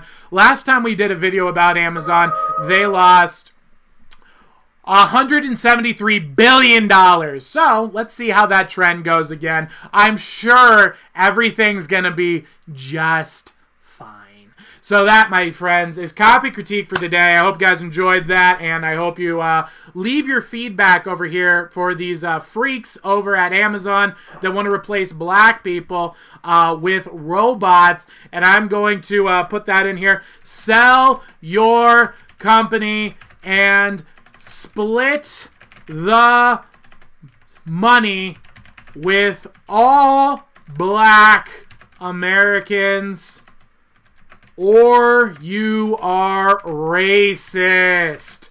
The Wizard. All right, boys and girls, that is going to be my comment there. Go ahead and give them the starter downvote if you feel like they did a bad job, or you can give them a starter upvote if you feel like they did a good job. Leave your comments in the comment section below. Let them know your feedback. Husband, Alexa, add divorce attorney to my shopping list. Very good comment. Very good comment.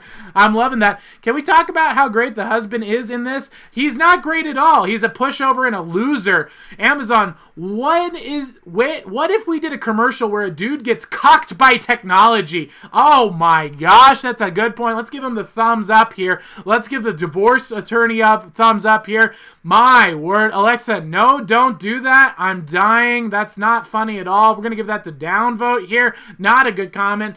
My word, boys and girls, that is Amazon's commercial. Let them know your thoughts and feedback. Do you think Amazon's trying to replace black people with robots? What do you think, OPBs? So let's hear your thoughts. What are you thinking on this commercial? And how do you feel about the fact that Jeff Bezos, 2 months after we have after we played our video, he lost $173 billion and Jeff Bezos stepped down as the CEO unexpectedly with virtually no alert, out of the blue.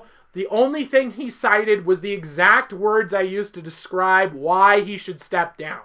What are you feeling like this? That ad was bad. Bad ad. Okay, OPBs is terrible messages. Terrible messages. Sinful. Tearing apart family. Tearing apart the black man's family. Disgusting.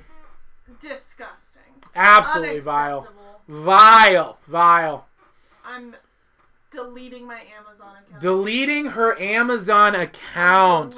Well, I mean, all we go is local. Local's the way to go. Support your community. Support people. Support the people Jeff Bezos killed. Yep.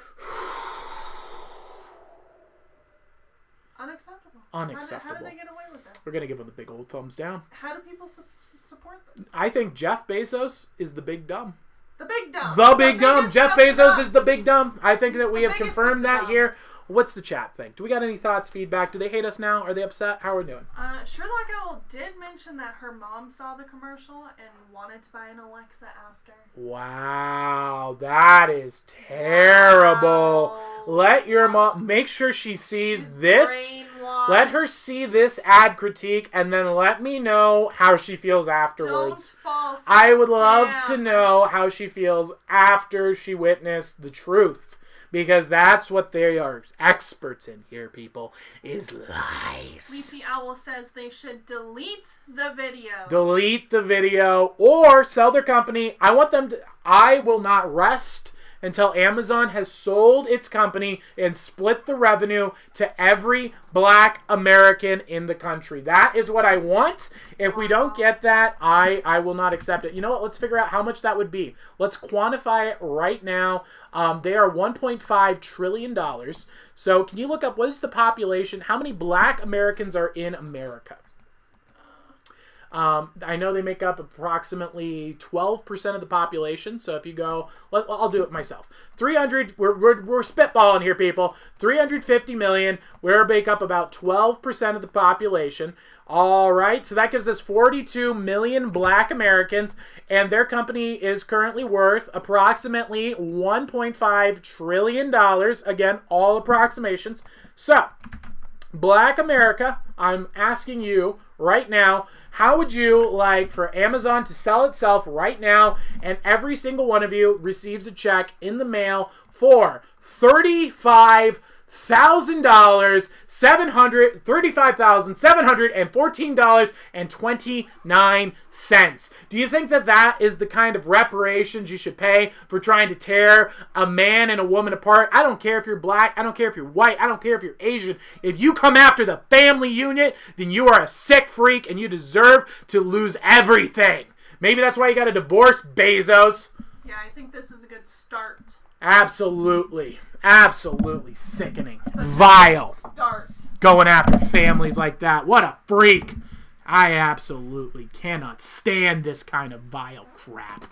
Leafy What a Owl monster. Says, they really put one of my favorite actors, and he really did this. That was a famous actor? I Oh guess. gosh, my I goodness. guess. Famous actors these days. And then Leafy Owl said, I would like it. I think it's really funny that you have famous actors where you are getting less views than your average Minecraft streamer. That's kind of embarrassing if you ask me. You watch these people who are still desperately clinging on to the dead industry of Hollywood. Their movies get like 20 views and they're like, I'm an actor. Yay. I'm famous. Really? Are you famous? Or is the 14-year-old that's currently streaming, what's the new one? Fortnite on their stream and has like 60 billion views. Are they the real famous people? Who's the famous ones? I want to know. Let me know. All right, boys and girls, that is today's copy critique. I hope you enjoyed that. We're going to move on to the next segment here. Woof! What a way to end the weekend. Just gonna come back on our enemies. And let me tell you guys, this is why I said early in the show, 3.5-year learning curve. You guys join the show now and you are following what's going to happen. We have covered 6 or 7 brands on this show. This always happens. I'm telling you, I have no way. It's a spooky, mystical thing that I can do. And it comes from my tummy and it's not based in any reality. So don't take it as serious in any way. But when I say a company is bad, and they are going to fall, there's this weird thing that happens where they always do. And when I say things are going to go well, they do tend to go well. I don't know why it happens. I have no explanation, and I'm certainly not claiming to be the cause, but it happens. And you can only witness that on Copy Critique. Tell me one other channel on the entire internet that's giving you the content to be in front of billion-dollar companies to see the second richest man in the world step down. Let me know who's providing you that. I'll tell you who. Us, the Parliament of Owls, and the Wizard. No one else. My goodness. My goodness. All right. Let's move on. See you later, Leafy Owl. We're going to be moving on to the Paranormal Paracosm. These are our more spooky-themed videos. First up here, we've got Peter Pan, Shadow Loses His Mind. All right, boys and girls, so this one here is very interesting. This is apparently a shadow figure attacking a person. Very weird, very bizarre. And we're going to take a look and see what you guys think. Special effects maybe, or is this real? Let us know what your thoughts are. Okay. By the way, these guys over here at Scary Videos dropping this bad boy. We're going to give them a thumbs up. Thank you so much for that. And let's take a look at the video. So we got him going down the staircase here. Just some friends. Very odd way of holding the person. Who does that? Who walks down the stairs with their friend with their arm around their shoulder? That's really creepy. That's weird. That makes me already suspicious and grossed out by this video. This was filmed in 2016 in February. Boom! Isn't that crazy? So it looks like the shadow on the wall. The shadow zips over. It could have been their shadow, but then it zips, and then it smacks him to the ground. And now it's beating on him. It looks like this guy's trying to pull him off, and the shadows just keeps going after him. And then he runs away from the shadow. Isn't that bizarre? Really weird. Boom! Clobbered by the shadow. Peter Pan's shadow has lost his mind. He ain't having none of that. Now he's fighting him too. He's like karate kicking him. Boom, boom. Nailing him in the face. My gosh. This is an advanced form of Shikamaru's shadow clone technique. Or what is it? His shadow possession jutsu? Yeah. My word. Very advanced tactics here. Wow. Jeez. What do you think, guys? What are your thoughts? What do you think was going on here? This is pretty weird. Pretty freaky, if you ask me. Weird. I'm not and sure. It looks like... doesn't look overly fake. It doesn't look overly fake at all. Yeah, it looks legit. It looks very well done. It almost looks like too low budget to be that well done kind of thing, you know? Yeah. Yeah, it's very odd. Tyler and I do cult chants before bed. What does that mean? What? What are you lying about in chat? Oh gosh, explain your lie. Ducky Owl said we should have an owl Zoom chat and do weird cult chants. Oh my gosh, no, the secret to what we're going to do, I've already thought this through. What we're going to need to do is start our own fashion line, and we need to like get stuff and then start treating people who aren't wearing our stuff like, wow, you wear that? And we're going to just socially judge people based on their clothing and just be like, you don't own owl brand. Now all the owls are gonna get it for like $10, but if you're not an owl, we're gonna charge like literally $35,000. So we're gonna put these things on the internet for sale to the public for like 30 grand, and so all the owls will be rocking these things, and then people will Google it up and they'll be like, what in the world? Why does this person have a $30,000 t-shirt? And I think it would be hilarious because it's basically the scam that that I figured out the other day. We were looking into the fashion industry and I realized it's literally just the tulip scam where everyone just decided tulips are cool, and so that the prices skyrocketed, but they just gave it to their friends, and it's basically like a pump and dump of a cryptocurrency, but instead it's with a piece of t-shirt. So I thought, let's give the owls regular priced clothing and then charge an outrageous price to anyone who isn't an owl, and then it'll be a really funny gimmick. So that is, I think that's the best way to start the weird cult behaviors and freaking people out. Sounds good. Sounds effective. All right, boys and girls, we're going to be beginning the horror-themed magic show. Now, you just heard me say that. This is the only time I'm going to mention it until the end of the magic show. So, the thought process here is, you guys now know I'm going to be using magic and illusion to create some really bizarre phenomenon here in just a second. However, the people who come afterwards are not going to know that. So you are on the inside, you know the secrets. So share this with your friends and family, or if there's anyone standing around you right now, and don't tell them that it's a magic show. We're going to tell them it's a psychological experiment, and they're going to experience some very strange things.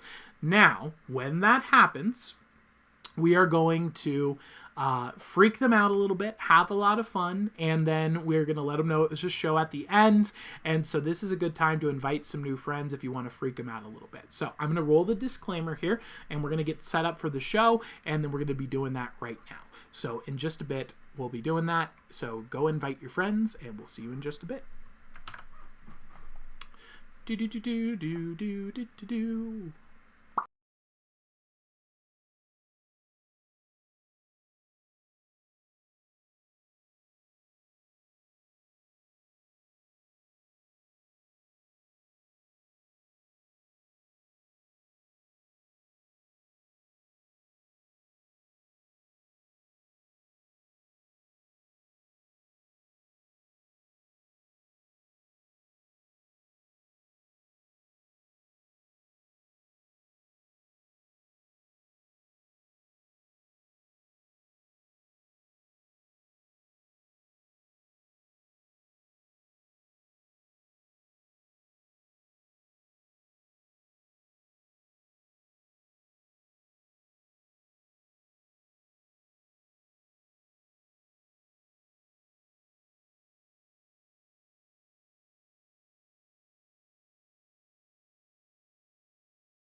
All right, everyone, let us begin.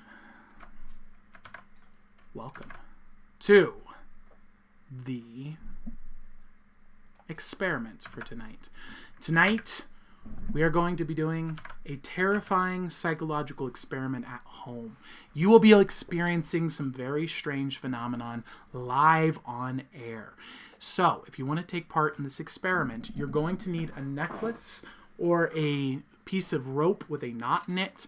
That will work as well. You can do a pendulum. Anything like this will help you interact with this show. Now, you're going to experience some very strange phenomenon live on air. You will see things move. You will see orbs. You will see shadows. You will feel temperatures change. Presences enter the room. However, it's important to note, all of this is created through our minds. We are creating what's called a paracosm. This is a psychological experiment of sorts.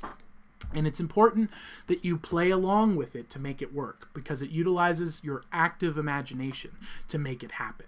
Now, I am going to write down a prediction real quick, and I'm going to do that in full view of you guys right here, and I'm going to place it in this envelope right now. Let me see. I'll get a sticky note here, and I'll use a Sharpie to write down my prediction on some sticky notes.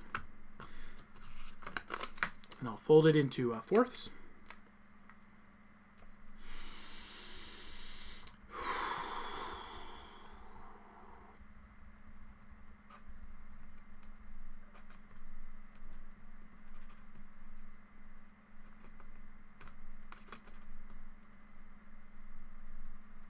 Yep, that's it. Okay, I think I got it. I've written down 3 things, and I'm going to go ahead and I'm going to fold that up. Folding it, and I'm going to fold it in fourths, like so. And I'm going to place it inside the envelope. Now, I want you to see, that is fully empty envelope. There's nothing going on in there, completely empty. And I'm going to place it right inside. You can see it go in there. Come on. You can see the sticky note inside. I'm going to close it up, and I'm going to place this on the clip over here so you can see it the whole time. Full view of the camera. We're going to place it on the clip.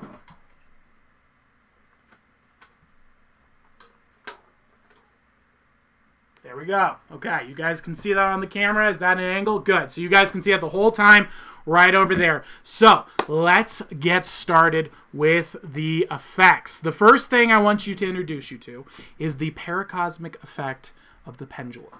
So I told you to grab your necklaces. Now is the time to use them. What I want you to do is hold your necklace at home just like so. Now, you don't have to hold your arm up high like me because I'm doing it for the camera. You can hold it down like here where it's comfortable. It's just about having it suspended, and don't be going like this with it. Don't be shaking it. Don't be, blowing on it. Make sure there's no wind around. You want this to, when this happens, it's going to be terrifying. And when it works, you are going to go and say, I bet it was the wind. So I want all of those excuses to be eliminated right now. Okay. So now that you're holding this pendulum here, I want you to imagine a glowing circle around my necklace, and I want you to visualize that circle floating over to your necklace. Now again, it's very important that you imagine it or it will not work. That is how you enter a paracosm. It's a shared psychological experiment. So now that you've done that, and visualize that happening now, I'm going to cause my necklace to move. And when I do, your necklace will move as well. Hold it steady. Don't shake it on your own. Just sit there and imagine it moving as mine moves as well. We're going to have that happen here in 3, 2, 1.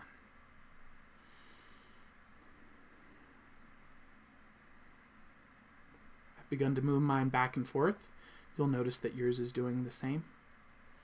Now you might be thinking, maybe this is some strange effect where it only goes one way. So what I'm going to do is cause it to come to a stop. I'm going to cause yours to come to a stop as well.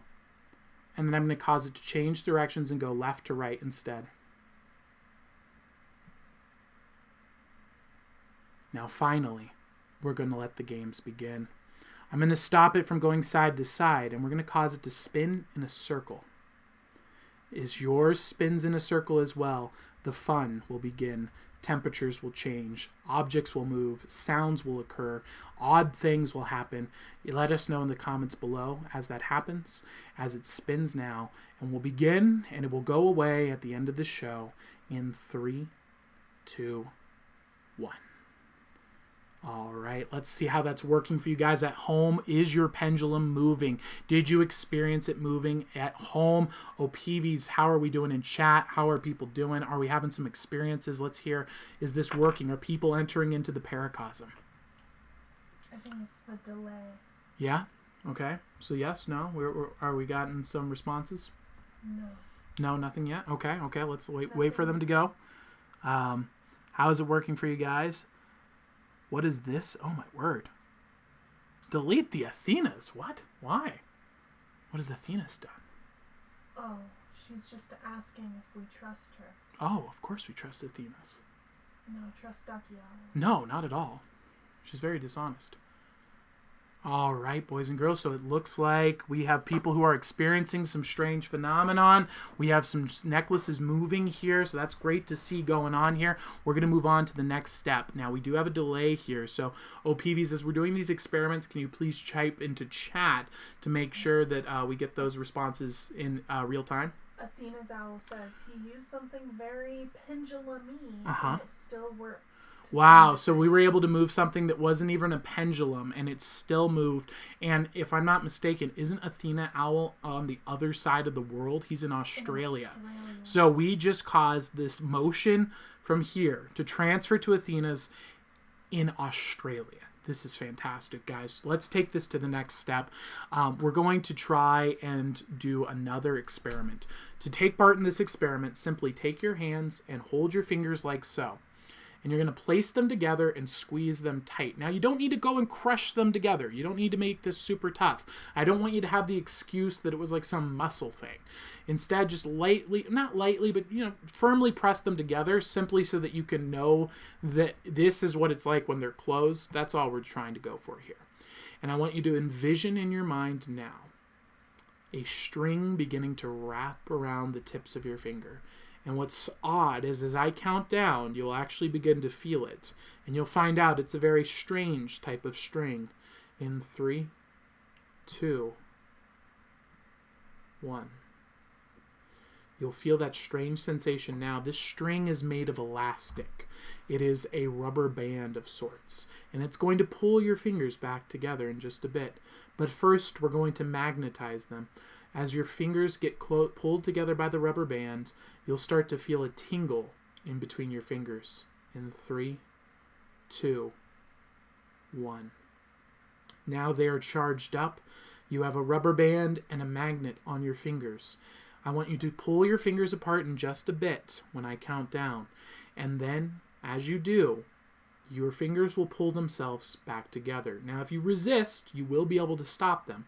But if you allow it to happen, you will see your fingers slowly pull themselves back together with the sensation.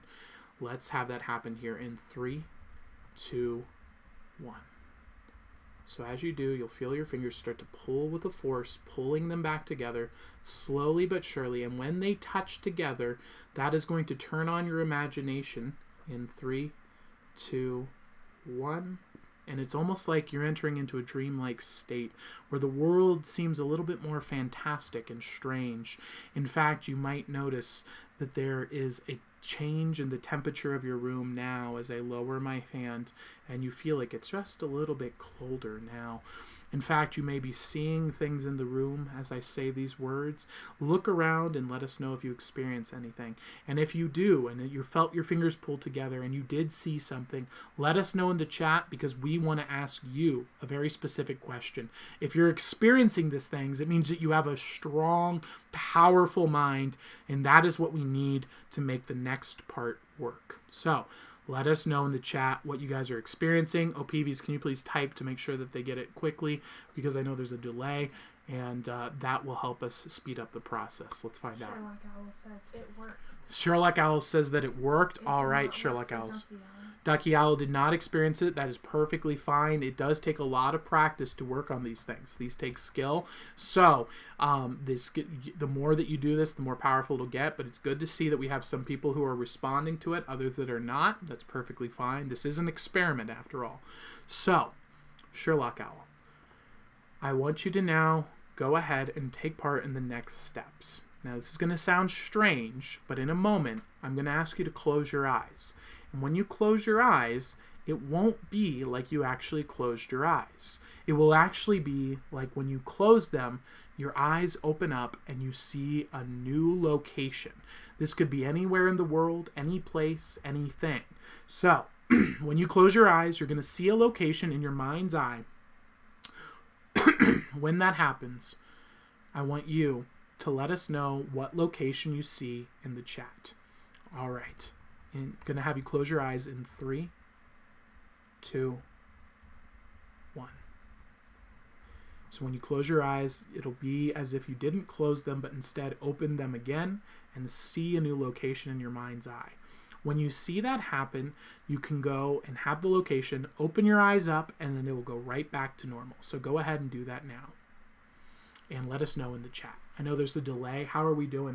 How are we doing in chat? How's the experience going over there? You just told him to close her eyes. No, I know. While we're waiting for her. Yeah. Great, thank you. Very interesting to see people's pendulums moving all the way in Australia. We're seeing people experiencing this in real life right now. This is absolutely crazy. Even with the delays, this is still having a really profound effect. TikTok doesn't have these kinds of delays, so we were concerned about trying this out here tonight, but it seems like these experiments are working very, very well. Athena's owl says his pendulum moves, but it moves backwards. Interesting. Wow. Okay, that's odd to hear. So the pendulum moved, but it was in another location. That's in a different way because he's on the other side of the world. That's insane. Absolutely fascinating stuff that we're discovering here. Sherlock Owl says, when my eyes were closed... When her eyes were closed... What happened? Go on. I seen woods and a river. She sees the when woods. They opened, I seen my bedroom. Wow. Okay, so when she's closing her eyes, she's seeing the wooded area with a flowing river. Very interesting indeed. So out in nature, out in the woods. Very nice. All right, Sherlock Owl. Thank you so much for that information. Now, for the next step, you guys are going to actually control what I experience. I've been having things happen to you, but nothing's been happening to me. So what I want to do is flip the tables and give you guys the power to see how effective your imagination is on me. So what I'm going to actually do here is O'Peavy's is going to select one person from the chat, and she's going to elect you as the ambassador for the rest of the chat. You guys are going to choose in your mind which answer you want, yes or no. And as you do that, you're going to send the energy to me, and I am going to try and receive it with my pendulum. But you might be saying, Tyler, you're just going to look at the chat. I am going to blindfold myself so that I cannot see what's happening. So the entire time I will be blindfolded, and you will be able to send your energy in real time to me. I'm going to blindfold myself now. O'Peavy's, who have you elected to be in charge? I have chosen Ducky Owl. Ducky Owl has been selected. Okay. She is a skeptic. Good. She's a skeptic. That's perfect. I want a skeptical person. So Ducky Owl, you are the ambassador. You are in charge of deciding at the end of the day, even if the chat all says no and you want to go with yes, if Ducky Owl says yes, then we all go with yes, okay? She's in charge. We got to let her be the leader here, okay? So that is what we do. And then once Ducky Owl has chosen, I'll explain to you in a bit. I am struggling to get this blindfold on here. It smells like fresh laundry. Very nice. All right, and I want you guys to see. There's my eyes right there, okay? And I'm going to pull it all the way down so it's no way for me to see. Please, well, we got OPVs here to monitor the chat, so you guys won't do anything inappropriate. Oh, crap, but where's my necklace? Here we go. Okay. OPVs, can you let me know, can they see the necklace in the screen? Is that visible on the screen? They should be able to, but I'm on a delay too. Okay. So I'm going to hold it around this area. If it's off, once it like catches up with the delay. I can see it on your screen. Okay. Right there. Okay, sounds good. So what I want you guys to do is decide amongst yourself. I'm going to lower my hand down here because that's going to get really tired. Decide amongst yourselves whether or not you want to send me the energy of yes, which is going to be like this, or the energy of no, which is going to be like this, side to side, okay? So back and forth is yes, side to side is no. All right, I'm going to wait until I feel like I can sense your energy. I'll look away as well, just so if that makes you guys feel more comfortable. And then I'm going to wait until I feel like I'm picking up on the energy sources. Once you've decided and Ducky declares yes or no, you all need to grab your pendulums at home and visualize your pendulums moving as either yes or as no. And when you start visualizing that, send the energy to my necklace. That is the goal here. All right. I will wait. Give you guys some time. I know there's a delay. My goodness, it is very interesting. You notice all the sounds that are in the room that you weren't noticing before when your eyes are covered. I notice the humming of the laptop. I hear the sounds outside. It's very bizarre. Very interesting indeed.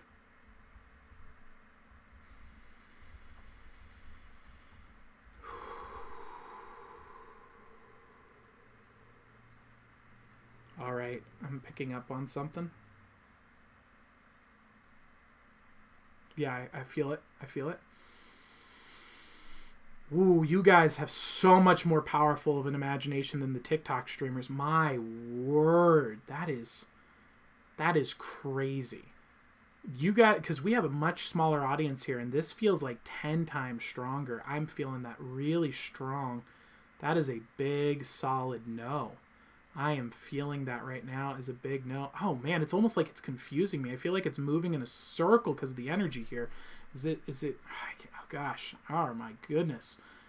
You guys have an amazing amount of energy. Wow. I can't see your pendulum. OPVs is helping me guide my pendulum back. There you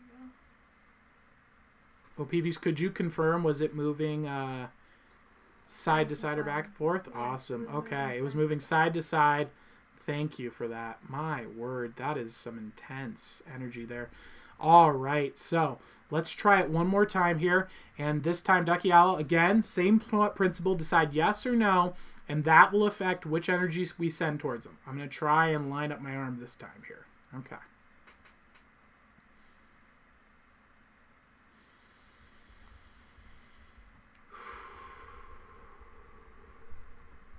Try and pick up on the energy signals.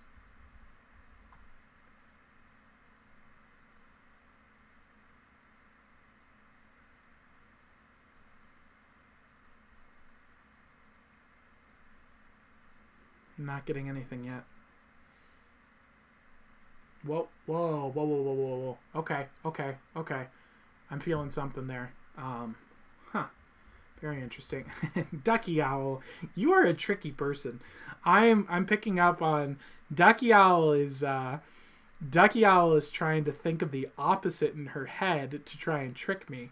My goodness. Okay, but I think I all the other owls have got the right energy on here, and I am 100% getting this.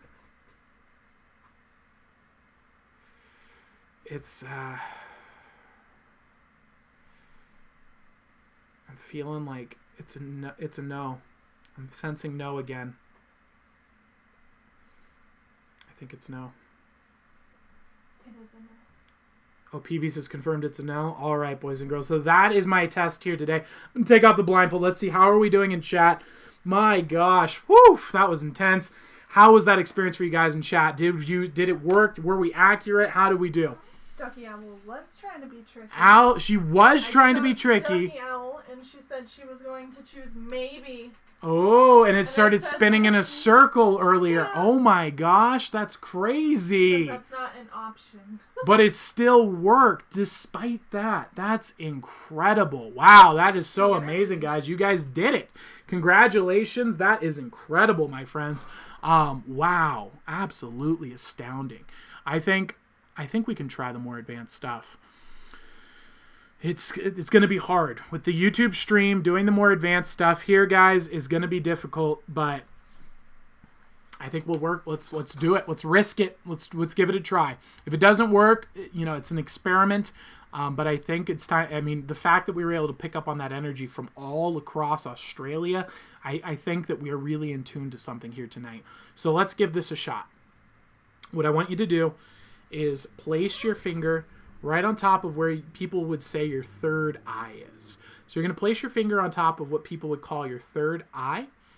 And in a moment, what's going to happen is you're going to close your eyes and you're going to look at your finger where the third eye is with your eyes closed. You're going to imagine energy shooting from your eyes and connecting with your finger.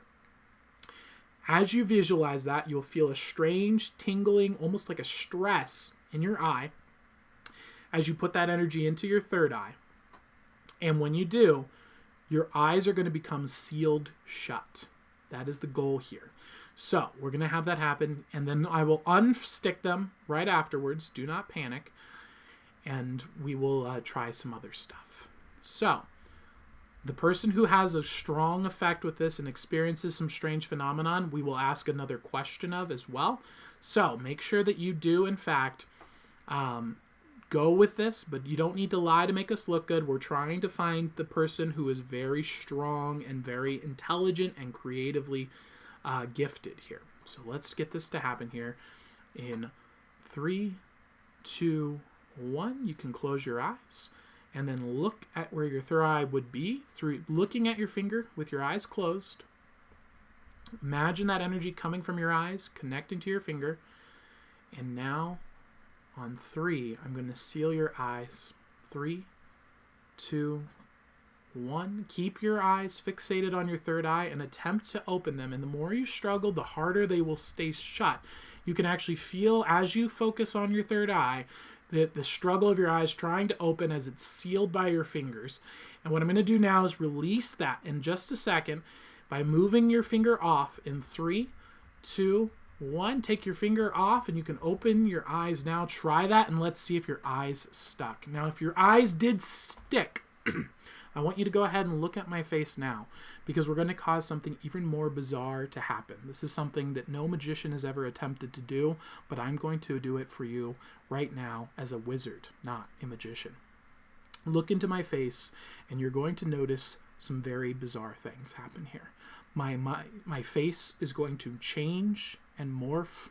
You might see it turn into an animal. You might see it turn into a monster. You might see it turn into a different person. All of these things are possible as you look into my eyes now and watch as my face changes in 3, 2, 1. Now, if your eyes stuck, you'll actually start to see this happen. The longer you stare, if you do blink, it will go away. But if you stare at my face, you'll start to see it change and become something different just for a bit. Looking at it now and having it change in 3, 2, 1.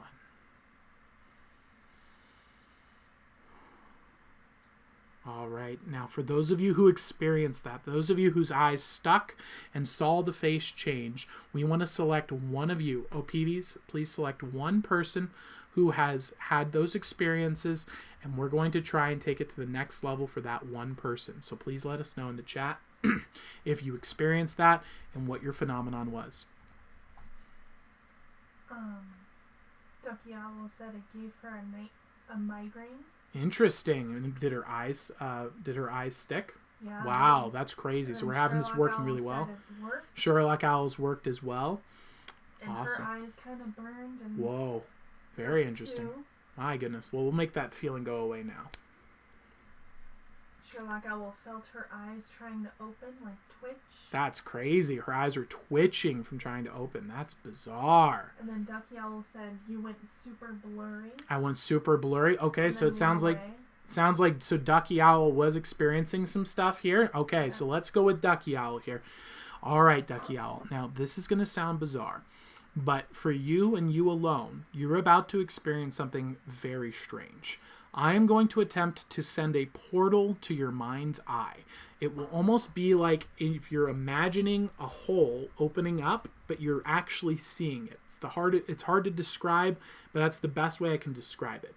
And you'll look at that portal. No one else will be able to see it. They might feel the temperature change or the electricity of the energy, but they won't be able to see it. Only you can.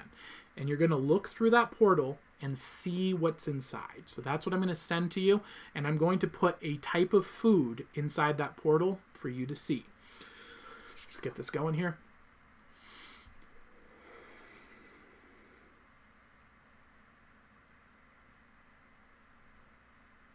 Three, 2, 1. All right, we should be sending it on off over to you. Now, I know there's a delay. This takes a lot of energy to do, so I'm going to try and hold it as long as I can. But you got to look quickly, though, Dr. Ballard, because this is not easy to do. I'm going to make a piece of food inside of there, any food that you see. Now, you might see an owl on the front. You might see the owl at the front of the portal. Just look into there, and then it'll transform into the image of the food that you're looking for. Whew, man, this is intense. This is a long distance away. Okay. I don't know how much longer I can hold this. Ducky Owl, please take a look quickly. Man, I'm just going to have to hope that the delay is long enough because I'm not going to be able to hold this much longer. And that she sees it while it's opening. Ducky Owl, please take a look. 3. I got to put it down. Okay. Let me know if you saw that. My gosh, I'm sweating over here. That was intense. I hopefully she saw something. What was that? She saw a Pepsi. She saw a Pepsi. Oh God, thank God. I would never send you Coca-Cola. That's for sure. The sickening syrup. Thank you, Ducky Owl. Congratulations. I'm glad that you were able to see that. Whew, that is awesome. All right. Now we're going to do another thing for everyone. Let's do another experiment for everyone. Now this one is very bizarre. You're going to see the lines on your hands pulse and move. You'll feel them pulsing. You may see them move, twist, and change into a different shape. Now, this is an extremely advanced technique. This will not work for everybody the same way. Some people might feel just the pulse. Other people might see the things.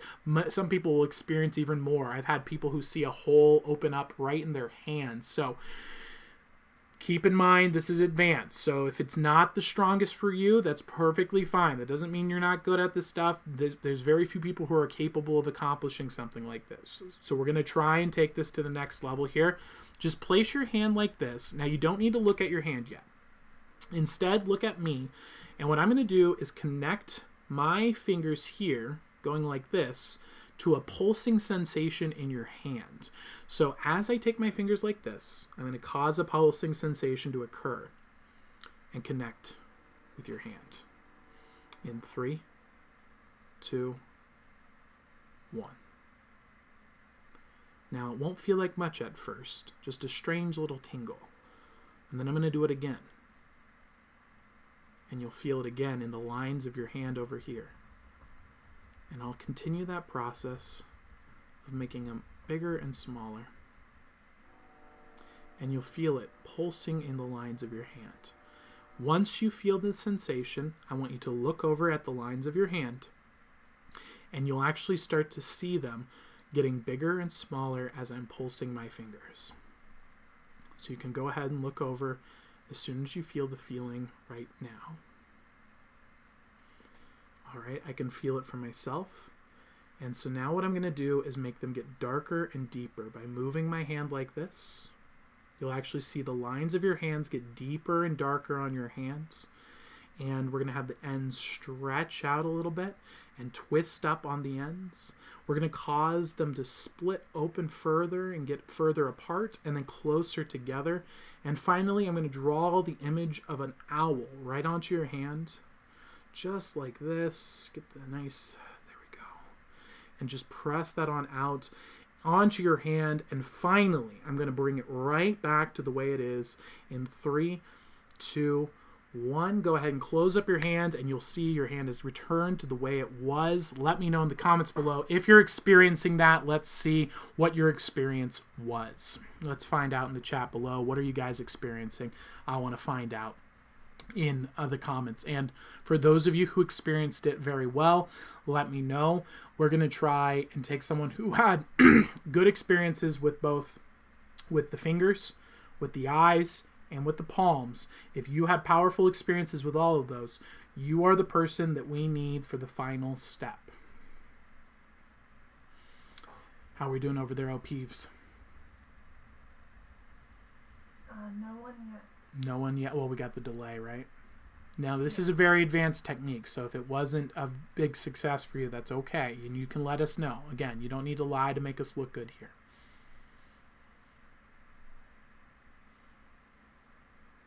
Absolutely crazy, isn't it, Peeps? Remember when we were doing this on TikTok today, and we had people who saw an actual owl on their hand, and then it floated out and came back on. Absolutely insane. We also had someone who saw me appear in their room when we were doing this, and then disappear. Very interesting, very crazy stuff going on over in TikTok today.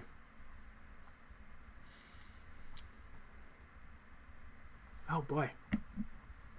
The fruit flies don't care that it's dark. The fruit flies never stop. They don't.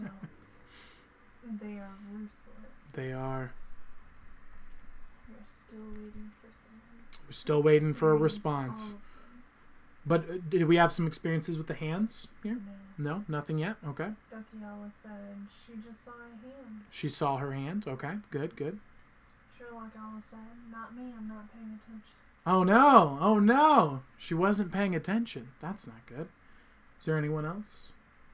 I believe Cheesecake Owl is here, but he's not responding in chat. Cheesecake Owl, have you had an experience here tonight? Let us know. I'd love to hear your experience. Athena's Owl. Or Athena's Owl, if you are here and experiencing these, let us know in the chat, and you will help us with the final experiment.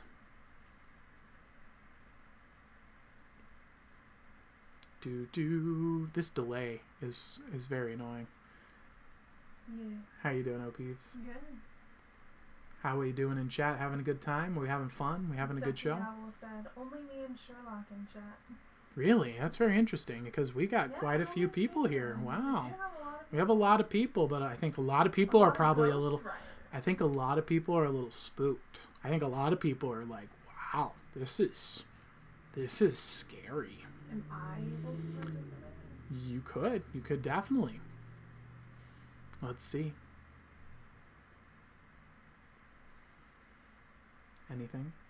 Nothing. If not, we're going to give it to Sherlock Owl. She's going to be the final one. All right, Sherlock Owl, if you... All right, we'll give a Cheesecake Owl and Athena Owl a chance. If they don't respond... Well, Cheesecake Owl said, yes. Can you ask Tyler to explain Limbo of Dante's Inferno? I'm doing the book for an English project. Not right now, Cheesecake Owl, but since you are here, let's have you participate in the final experiment. I want you to imagine in your mind, I'm going to hold up a piece of paper here. Now, nobody else is going to be able to see a name. They might see shapes or images or other things appear, but a name is going to come through for you specifically. So as I hold this up, Cheesecake Owl, I want you to look at the paper and I want you to tell me the name that you see on the image. Now, when this happens, there is a pretty big chance that you might see me vanish. Now, no one else will see that. But this can be very alarming for people because it will look like the sticky notes are just floating in the air. If that does happen, let us know. However, it doesn't. That's perfectly fine. The key here is to see the name. And if it does, though, let us know your experiences or any other strange phenomenon that occur. So we're going to have that happen here in just a second. I'm going to hold this up and have it appear. In 3, 2,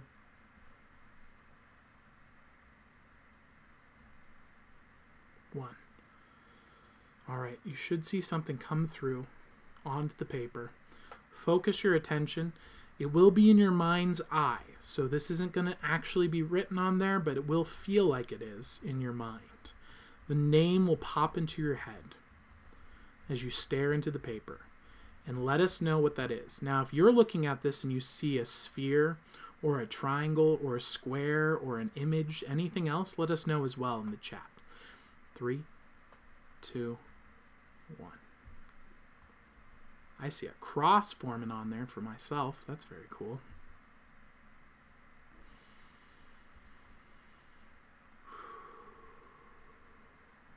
Let me know, Cheesecake Owl. What name has come to your mind?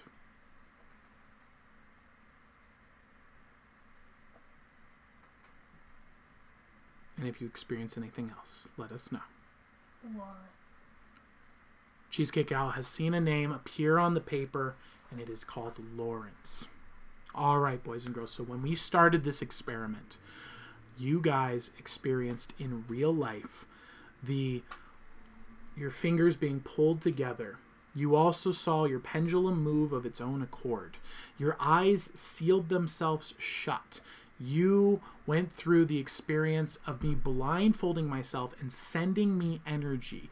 And it caused the pendulum to move here despite the fact that I could not see what you guys were sending. Then you watched the lines on your hands spin and turn and change in real time. And finally, Cheesecake Owl stared into a piece of paper and saw a name appear. Now, earlier, we asked Sherlock Owl for a location. She closed her eyes and they didn't close. Instead, she saw a location in her mind. Then we asked Ducky Owl to get a portal sent to her. She saw a portal open up, looked inside and saw food, and saw a Pepsi inside. Finally, Cheesecake Owl looked at the piece of paper that was blank. No one else saw anything, and he saw the name Lawrence come through. Oh, PBs, can you please turn on the lights over there? Because I want you to see this in full time. I've had the envelope here this entire time, full view of the camera. Take it off. It's got a clip here. Okay. We have a piece of paper inside the envelope. Right there. One sticky note. We've had one sticky note. I wrote this down before the show began. You guys saw me write this down, and I wrote down a prediction. You thought of the woods and a river, a Pepsi can, and finally, you thought of Lawrence.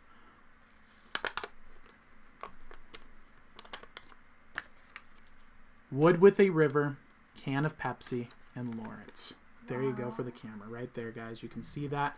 Wood with a river, can of a Pepsi, Lawrence. Thank you guys so much for taking part in this experiment. Thank you so much for making this happen. You guys did so great at this. This is an amazing job. Thank you for taking part in the horror magic show. So if you were invited by your friends and family here tonight, boys and girls, I am a magician from the Magic Castle. We are doing some illusions here tonight, and your friends are having fun pranking you a little bit to let you know that we are maybe making it seem a little bit less magical and a little bit more real. So thank you. This is the Parliament of Owls. I'm a magician from the Magic Castle. I hope you enjoyed that, guys. And if you do enjoy that kind of entertainment, definitely join our community and become a part of the show. Thank you guys so much for taking part in that. And we are going to go ahead and check out what's going on in the chat. How are our reactions? How are we doing? Are we having a good time? Yeah. Awesome. Ducky Owl throwing down the peasant language. Uh-oh, what did she say? Oh, well, don't tell me. But what? Yeah. In good ways? Good ways? Good peasant? She Good? said, what the actual... Right. All right. Very good. Very good. All right. Oh, well, hell isn't necessarily a bad word. Hell is something that is contextual. Okay. It was a different one. Got it. Okay. Cheesecake Owl says, stop playing, Tyler.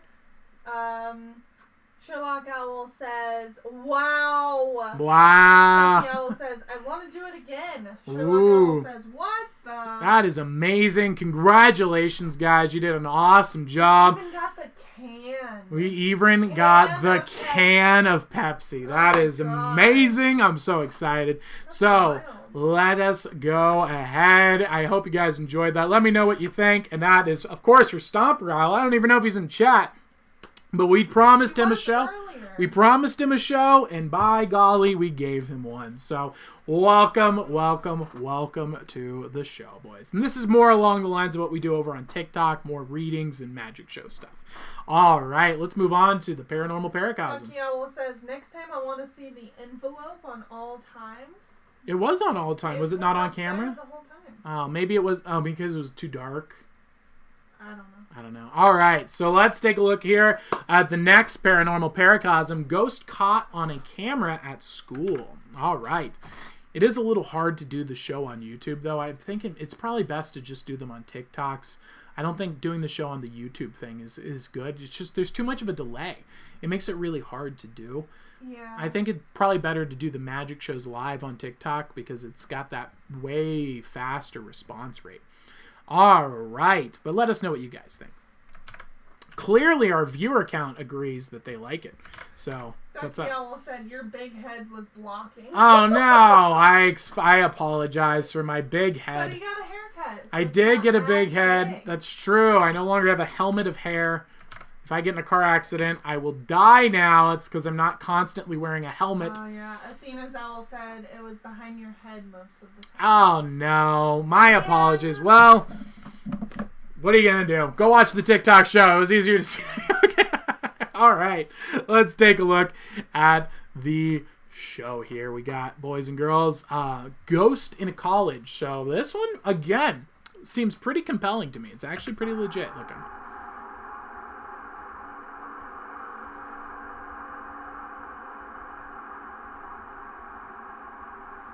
So this is the middle of the night on a security footage in a camera in a college or a school.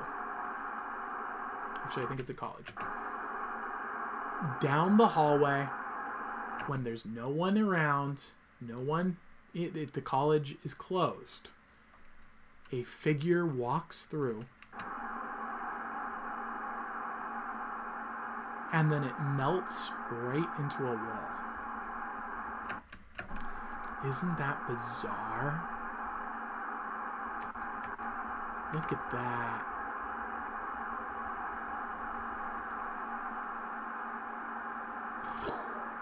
Just melts right in. That's the ghost footage there, boys and girls. Now, this one is also very interesting because it doesn't have very many views. This person only has 26 subscribers. His name is Philip Potgieter. So, I mean, if he was doing this to try and get a bunch of views, it's clearly not working. It just feels kind of genuine in that regard. Only 6,671 total views, 26 subscribers, and he's got 9 comments here. And we have someone here named Tibor who says he thinks it's real. My goodness. I'm going to give this the thumbs up. It's got 62 thumbs up. Very quality video here. We're going to say, Philip. Well, let's see. What does chat think? What are you guys thinking? You think it's legit? I'm leaning towards legit. I'm leaning towards legit. Philip, this video is amazing. I am going to show it on my show. Actually, you know what? I am going live right now. Hello. Oh, no. Say hello to the owls. This video is great. Thank you. Join us live and tell us your experience Monday through Friday at 8 p.m. Pacific Coast time. I want to know the details. The Wizard. All right, what does the chat think? Are they thinking good, fake, real? What are their thoughts? They're still kind of blown away by your magic. Oh, good. I'm glad to hear. I worked on it for a while. Danielle says maybe. Maybe real. All right. Sounding good. Okay. Were you born a wizard? I was born a human, and humans are wizards if they want to pursue the discipline of wizardry, which is the study of philosophy, magic, illusion, and archetypical story, and then usually with a mnemonic system to memorize the information. All right.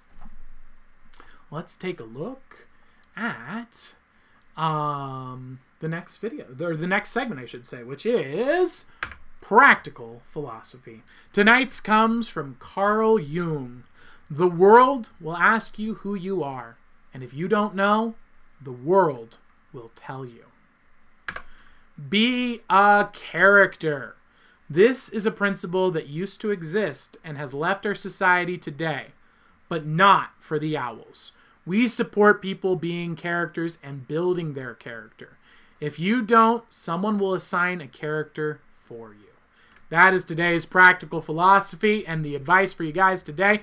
Let's go ahead and close up the stream here with some live wizard readings. Hope you guys enjoyed the show. Please support the stream at paypal.me/askawizard. That is the way we keep this thing going. And if you have some family and friends, please invite them to the show. Again, the idea I'd like for this show is to be able to build and grow families, bring them closer together. I would love to see a situation where families could get together, watch a stream together, interact, and enjoy some great ideas. We've got the kid-friendly content in the beginning, and we've got the more adult-themed content late night show at the end here. So it is really great for having you guys come together. And obviously, I know we have some younger people in our audience, and I know going to paypal.me/askawizard and paying is not something you can do, and that doesn't mean you're any worse than anyone else. However, you can support us in a lot of different ways by sharing the stream, sending us in letters, and letting people know, and more importantly, letting your family know, and build families with this content, because all the other content on the internet is trying to rip you apart. I'm trying to bring you guys back together. So let's get some live wizard readings going here. Who's up first? Ducky Owl. The duck. Let's get her a reading. Anything in particular? Not that she mentioned, but let us know. All right, sounds good. Let's do it. She said next time she's gonna say something she doesn't see. Ooh, she's gonna be a tricky one. Well, always the trickster. Note to self: don't listen to Ducky Owl next time. Don't pick her. Got it. All right. We're doing some high level experiments here. The fact that we got those knocked out of the park is pretty crazy. Also, how can you name something you didn't see? Because you have to think of the something. True. Isn't that seeing it? Hey, that's true. It would screw it up. Like, how do you think of something without seeing it in your mind? Well, that's why we have to have them announce it. You know, we could just go and read their minds, but then you got the Ducky Owl who would just be like, no, I made something else up, and I just lied about it. No, I was thinking of number 8. Yeah. It's unfortunate. All right.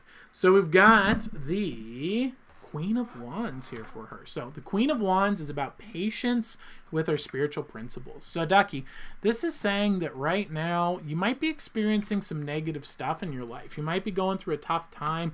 It kind of seems like bad stuff is happening to you, and it doesn't feel like it's fair. It feels like bad things are happening and you're doing the right thing and it's not working out.